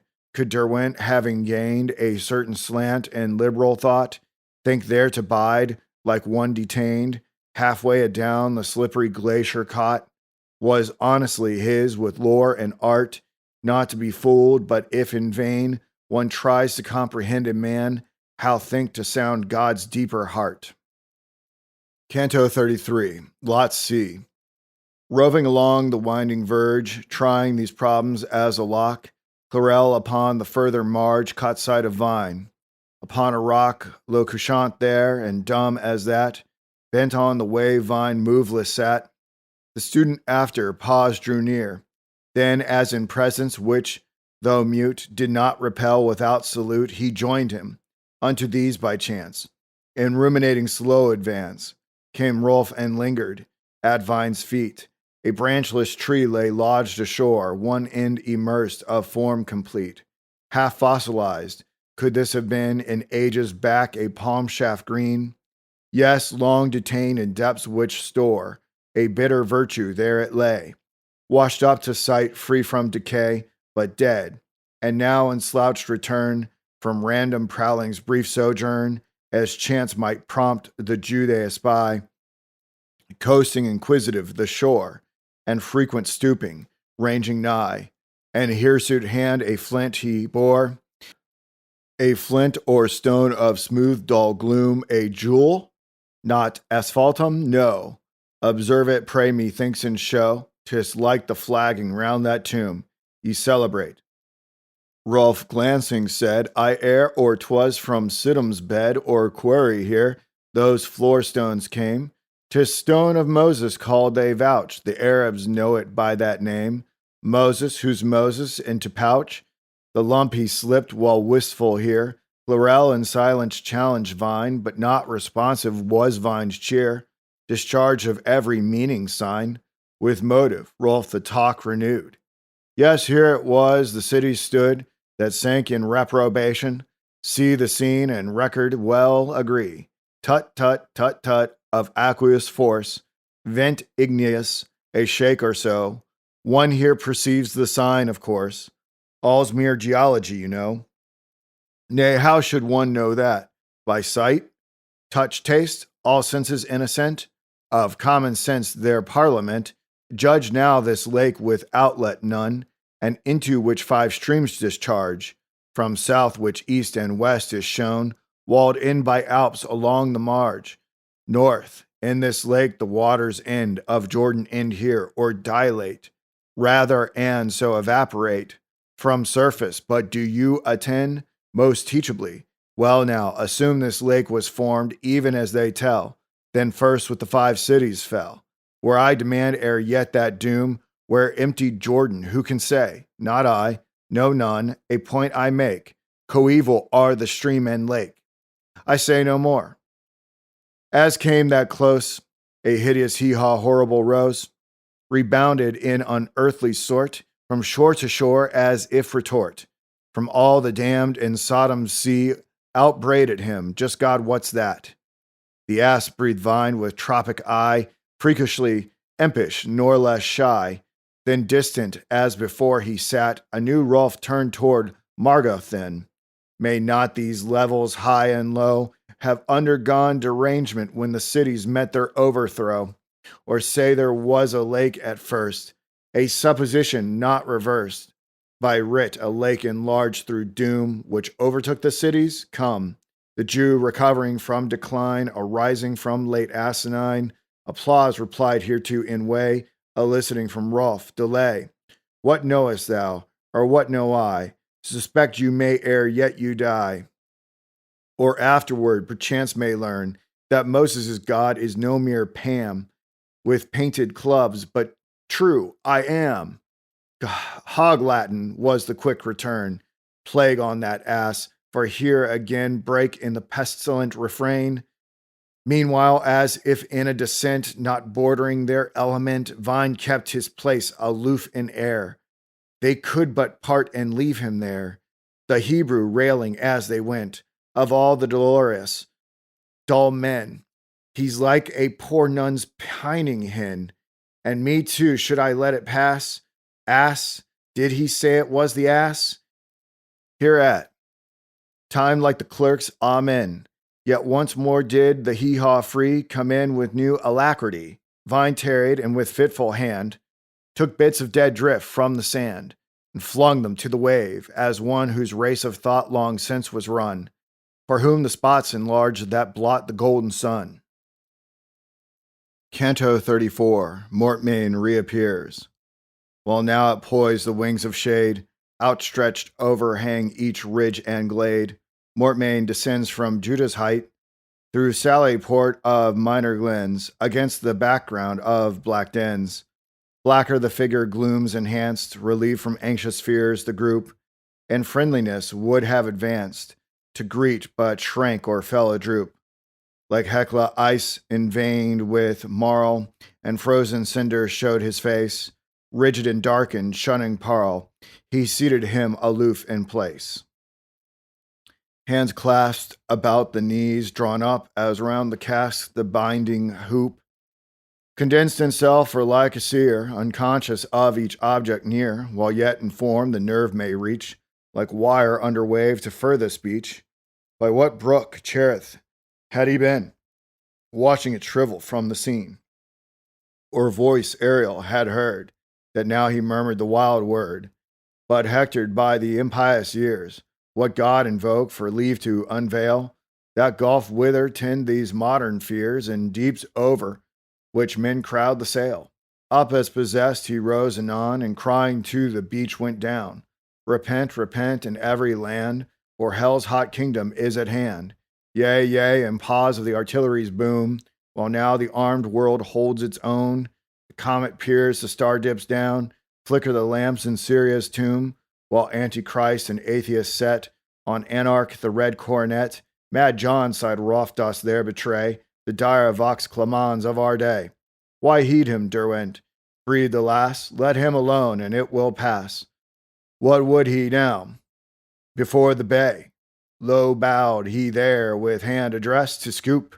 Unhappy hadst thou best? Julia it was, then calling low unto a Bethlehemite whose brow was wrinkled like the bat's shrunk hide. Your salt song, Betha, worn and chide. Would ye know what bitter drink they gave to Christ upon the tree? Sip the wave that laps the brink of Siddim taste, and God keep ye. It drains the hills where alums hid, drains the rock salt's ancient bed. Hither unto Basin fall the torrents from the steeps of Gaul. Here is Hades' watershed. Sinner would ye that your soul bitter were, and like the pool sip the Sodom waters dead, but never from thy heart shall haste the Mara, yea, the aftertaste. He closed, arrested as he stooped. Did Mortmain his pale hand recall? No, undeterred the wave he scooped, and tried it, madly tried the gall. Canto 35, Prelusive. In Piranesi's rarer prince, interiors measurelessly strange, where the distrustful thought may range, misgiving still, what mean the hints? Stairs upon stairs which dim ascend in series from plunge Bastiles drear, pit under pit, long tier on tier, of shadowed galleries which impend over cloisters, cloisters without end, the height, the depth, the far, the near, ring bolts to pillars in vaulted lanes, and dragging rhodomanthine chains. These less of wizard influence lend than some elusive chambers closed.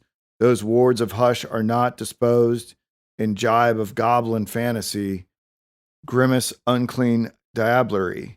Thy wings imagination span, ideal truth in fable seat. The thing implied is one with man, his penetralia of retreat. The heart with labyrinths replete, in freaks of intimation see, Paul's mystery of iniquity, involved indeed a blur of dream as awed by scruple and restricted, in first design or interdicted, by fate and warnings as might seem, the inventor miraged all the maze, obscured it with prudential haze, nor less if subject unto question, the egg left egg of the suggestion, dwell on those etchings in the night, those touches bitten in the steel, by aqua fortis till ye feel the Pauline text in gray of light. Turn hither then and read aright. For ye who green or gray retain childhood's illusion or but feign, as bride and suit let pass a bier, so pass the coming canto here. Canto 36, Sodom. Full night, the moon has yet to rise, the air oppresses, and the skies reveal beyond the lake afar one solitary tawny star, complexion so by vapors dim, whereof some hang above the brim, and nearer waters of the lake, whose bubbling air beads mountain break, as charged with breath of things alive, and talk about the cities five. Engulfed on beach they linger late, and he, the quaffer of the brine, puckered with that heart-wisening wine, of bitterness among them sate, upon a camel's skull late dragged, from forth the wave the eye-pit slagged, with crusted salt what stars yawn, and pointed to that single one, befogged above the sea afar. It might be Mars, so red it shines. One answered, duskily it pines in this strange mist. It is the star called Wormwood. Some hearts die in thrall of waters which yon star makes gall, and lapsing turned and made review of what that wickedness might be which down on these ill precincts drew. The flood, the fire, put forth new plea, which not with writ might disagree. Urged that those malefactors stood guilty of sins scarce scored as crimes in any statute known or code, nor now nor in the former times. Things hard to prove, decorum's while, malice discreet, judicious guile, good done with ill intent reversed, best deeds designed to serve the worst, and hate which under life's fair hue prowls like the shark in sun's Pacific blue. He paused and under stress did bow, lank hands and locked across the brow. Nay, nay, thou see, 'twas not all carnal harlotry, but sins refined, crimes of the spirit, helped earn that doom ye here inherit. Doom well imposed, though sharp and dread. In some god's reign, some god long fled. Thou gaseous puff of mineral breath, mephetical, thou swooning flaw, thou fannest me from this pond of death. Wert thou that venomous small thing which tickled with the poisoned straw? Thou stronger, but who yet couldst start, shrinking with sympathetic sting, while willing the uncompunctuous dart. Ah, ghosts of Sodom, how ye thrill about me in this piquant air, conjuring yet to spare, but spare. Fie, fie, that didst informal will plot piously the posthumous snare, and thou the mud-flow, evil mass of surest-footed sluggishness, swamping the nobler breed, art there, moan, Burker of kind heart, all's known to him with thy connivers moan. Sinners expelled, transmuted souls, blown in these airs or whirled in shoals of gurgles which your gas send up, or on this crater margin cup, slavered in slime or puffed in stench, not ever on the tavern bench. Yea, lulled, few dicers here, few sots, few sluggards and no idiots.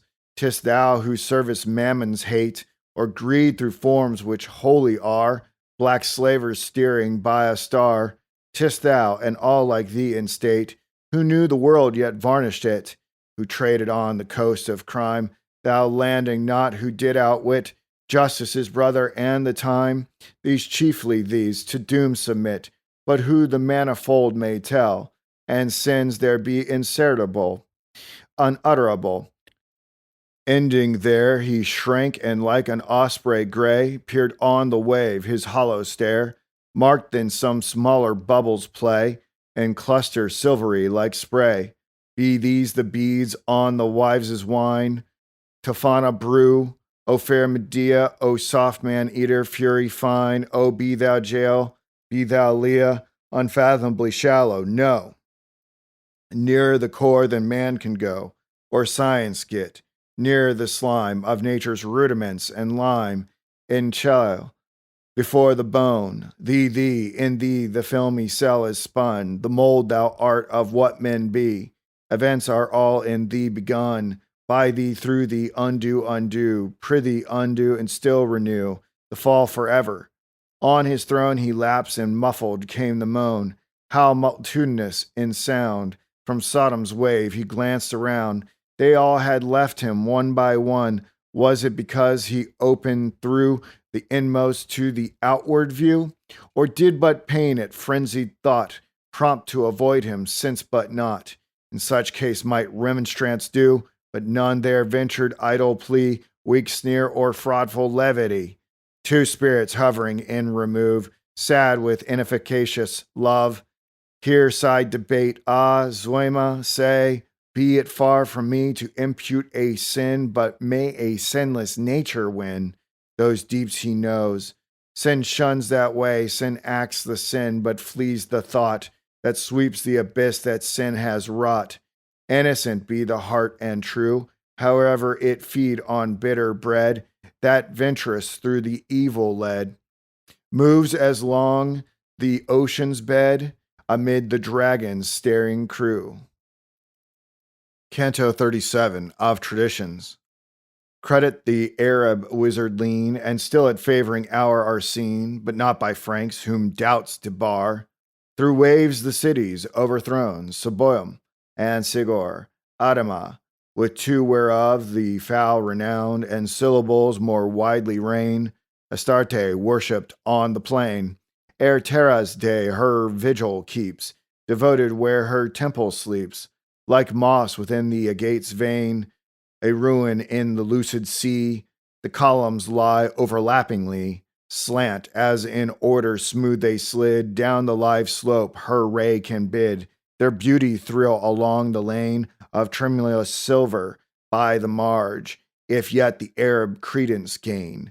At slack wave when midsummer's glow widens the shallows statues show, he vouches and will more enlarge on sculptured basins broad and span, with alum scurfed and alcatran, nay further let who will believe, as monks aver on Holy Eve, Easter or John's along the strand, shadows Corinthian wiles and weave, voluptuous palaces expand, from whose moon-lighted colonnade beckons Armida deadly maid. Traditions and their fountains run beyond King Nine and Babylon, but disenchanters grave maintain that in the time ere Sodom's fall, 'twas shepherds here endured life's pain, shepherds, and all was pastoral. In Siddim, Abraham, and Lot, blanketed Bedouins of the plain, Sodom and her four daughters small. For Sodom held maternal reign, poor little hamlets such as dot the mountainside and valley way of Syria as she shows today. The east where constancies indwell, such hint may give 'tis plausible. Here of the group from Mortmain's blight, withdrawn where sands the beach embayed, and Nehemiah apart was laid, held curious discourse that night.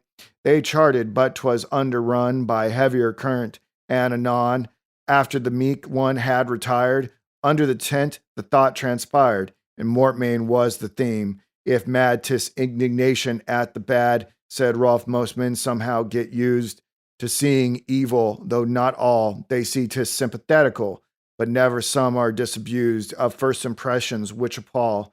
There, cried Durant, let it fall, assume that some are but so, they'll be transfigured, let suffice Dismas, he dwells in paradise. Who? Dismas, the good thief. You know, I and the blessed one shared the cup with Judas. Even let Judas sup with him at the Last Supper too. But see, it was the busy Jew, with chemic lamp aflame by tent, trying some shrewd experiment, with minerals secured that day, dead unctuous stones. Look how his ray, said Roth, too small for stars to heed. Strange lights him reason's sorcerer. Poor Simon Magus run to seed. And yes, 'twas here or else I err. The legends claim that into sea the old magician flung his book, when life and lore he both forsook. The evil spell yet lurks may be, but yon strange orb can be the moon. These vapors and the water swoon. Ere long the tent receive them all. They slumber, wait the morning's call. Canto 38, The Sleepwalker. Now Nehemiah, with wistful heart, much heed had given to mists which bore upon that Pentateuchal shore. Him could the wilder legend thrill with credulous impulse, whose appeal oblique touched on his Christian vein. Wakeful he bode, with throbbing brain. Overwrought by travel, long he lay in febrile musings, life's decay, begetting soon an ecstasy, wherein he saw arcade and fane, and people moving in the deep. Strange hum he heard, and minstrel sweep. Then by that slight each dreamer knows, dream merged in dream, the city rose. Shrouded, it went up from the wave. Transfigured, came down out of heaven. Clad like a bride in splendor brave, there through the streets with purling sound. Clear waters, the clear agates lave. Opal and pearl in pebbles strown. The palaces with palms were crowned. The water palaces, each one, and from the fount a river shone, soft rays as of St. Martin's sun. Last drear and ere Jason found a fleece, the fleece upon a throne. And a great voice he hears which saith, Pain is no more is death. I wipe away all tears. Come ye, enter, it is eternity. And happy souls, the saved and blessed, welcomed by angels and caressed, hand linked in hand like lovers sweet, festoons of tenderness complete, roamed up and on by orchards fair to bright ascents and mellower air, thence highest toward the throne were led, and kissed amid the sobbing shed of faith fulfilled in magic play. So to the meek one in the dream appeared the new Jerusalem, haven for which how many a day, in bed afoot or on the knee, he yearned, would God I were in thee. The visions changed and counterchanged, blended and parted, distant ranged, and beckoned him away. In sleep he rose, and none did wist when vanished this somnambulist. Canto 39, Obsequies. The camel's skull upon the beach, no more the sluggish waters reach, no more the languid waters lave, and not now they wander in and out of those void chambers walled about.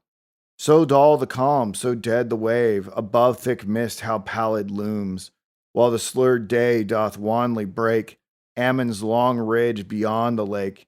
Down to the shrouded margin comes lone vine, and starts not at the skull the camels, for that bides the same as when overnight 'twas Mortmain's stool, but nigh it how that object name, slant on the shore, ground curls of mist, enfold it as an amethyst. Subdued small flames in dead of night, lick the dumb backlog ashy white. What is it?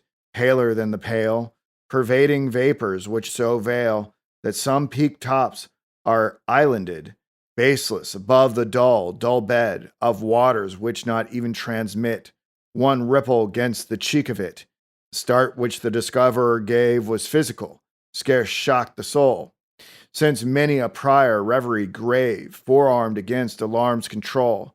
To him indeed each lapse and end meet in harmonious method blend. Lowly he murmured, here is balm, repose is snowed upon repose. Sleep upon sleep, it is the calm and incantation of the close. The others summoned to the spot were staggered. Nehemiah? No. The innocent and sinless. What? Pale, lying like the Assyrian low. The Swede stood by, nor aftertaste. Extinct was of the liquid waste. nor influence of that wormwood star, whereof he spake, all overcast, his genial spirits meeting jar. Dare went on no unfeeling plea, held back mortmain relentless sea, to view death on the bed at ease, a dream and draped to minister, to inheriting kin to comfort these, in chamber comfortable, here, the elements all that unsay, the first man dies thus able lay, the sad priest rightly to be read, scarce hoping, pain dispirited, was dumb, and Mortmain went aside, and thrilled by only Vine espied. Alas, thought Vine, thou bitter Swede, into thine armor dost thou bleed? Intent but poised, the Druze looked on, the sheathed the sword, ah, whither gone? Clarel, and bowed him there and kneeled, whither art gone, thou friendliest mind? Unfriended, what friend now shalt find? Robin or raven hath God a bird to come and strew thee, lone interred with leaves, when here left far behind? He's gone, the Jew, czars, stars must go, or change, all's chemistry I sow. Resurget, faintly there went there. In pace, Vine, nor more would dare. Rolf and his reaching heart did win. Prelude remote, yet gathering in. Moist, moist with sobs and balsam shed. Warm tears, cold odors from the urn. They hearse and heathen roam their dead, nor hopeful of the soul's return. Embracing them in marble set, the mimic gates of Orcus met. The Pluto bolt, the fatal one, read over by the hung festoon. How fare we now, but were it clear, in nature or in lore devout, that parted souls live on in cheer, gladness would be shut pathos out. His poor thin life the end, no more, the end here by the dead seashore. He turned him as a waiting nod, or answer from earth, air, or skies, but be it ether or the clod, the elements yield no replies. Cross-legged on a cindery height, Belex, the fatalist, smoked on. Slow whiffs, and then it needs be done. Come, beach the loins there, Bethlehemite. Inside a hollow free from stone, with camel ribs they scooped a trench, and Derwent, rallying from blench of Mortmain's brow and nothing loth, tacit to vindicate the cloth, craved they would bring to him the book, now ownerless, the same he took, and thence had called brief service meet, but close, reminded of the psalm. Heard when the salt fog shrunk the palm, they wending toward these waters seat, raised by the saint, as even it lent a voice to low presentiment. Not better might one here repeat. Though through the valley of the shade I pass no evil do I fear, his candle shineth on my head. Lo, he is with me even here. That over they kneeled with foreheads bare, bowed as he made the burial prayer. Even Margoth bent him, but 'twas so, as some hard salt at sea will do, holding the narrow plank that bears the shotted hammock, while brief prayers are by the master read mid-war. Relentless of wild elements, the sleet congealing on the spar. It was a sulking reverence, the body now the Arabs placed within the grave, and then with haste had covered but for Rolf's restraint, the book, the Bible of the saint. With that the relics there he graced, yea, put it in the hand, since now the last long journey thou dost go. Why part thee from thy friend and guide, and better guide who knoweth bide? They closed and came a rush, a roar, aloof but growing more and more. Nearer and nearer they invoked the long Judaic range, the height of nearer mountains hid from sight by the blind mists, nor spark nor smoke of that plunged wake their eyes might see, but hoarse and hubbub horribly, with all its retinue around, flints, dust, and showers of splintered stone, an avalanche of rock down tore, in Somerset from each rebound, thud upon thump, down, down, and landed, lulled and shore to shore, rolled the deep echo, fold on fold, which so reverberated bold, and bold far down the long El Gore, they turn, and in that silence sealed, what works there from behind the veil? A counter object is revealed, a thing of heaven, and yet how frail. Up in thin mist above the sea, humid is formed and noiselessly, the fog bow, segment of an oval, set in a colorless removal, against a vertical shaft or slight, slim pencil of an aqueous light. Suspended there, the segment hung, like to the May wreath that is swung. Against the pole it showed half spent, hovered and trembled, paled away and went.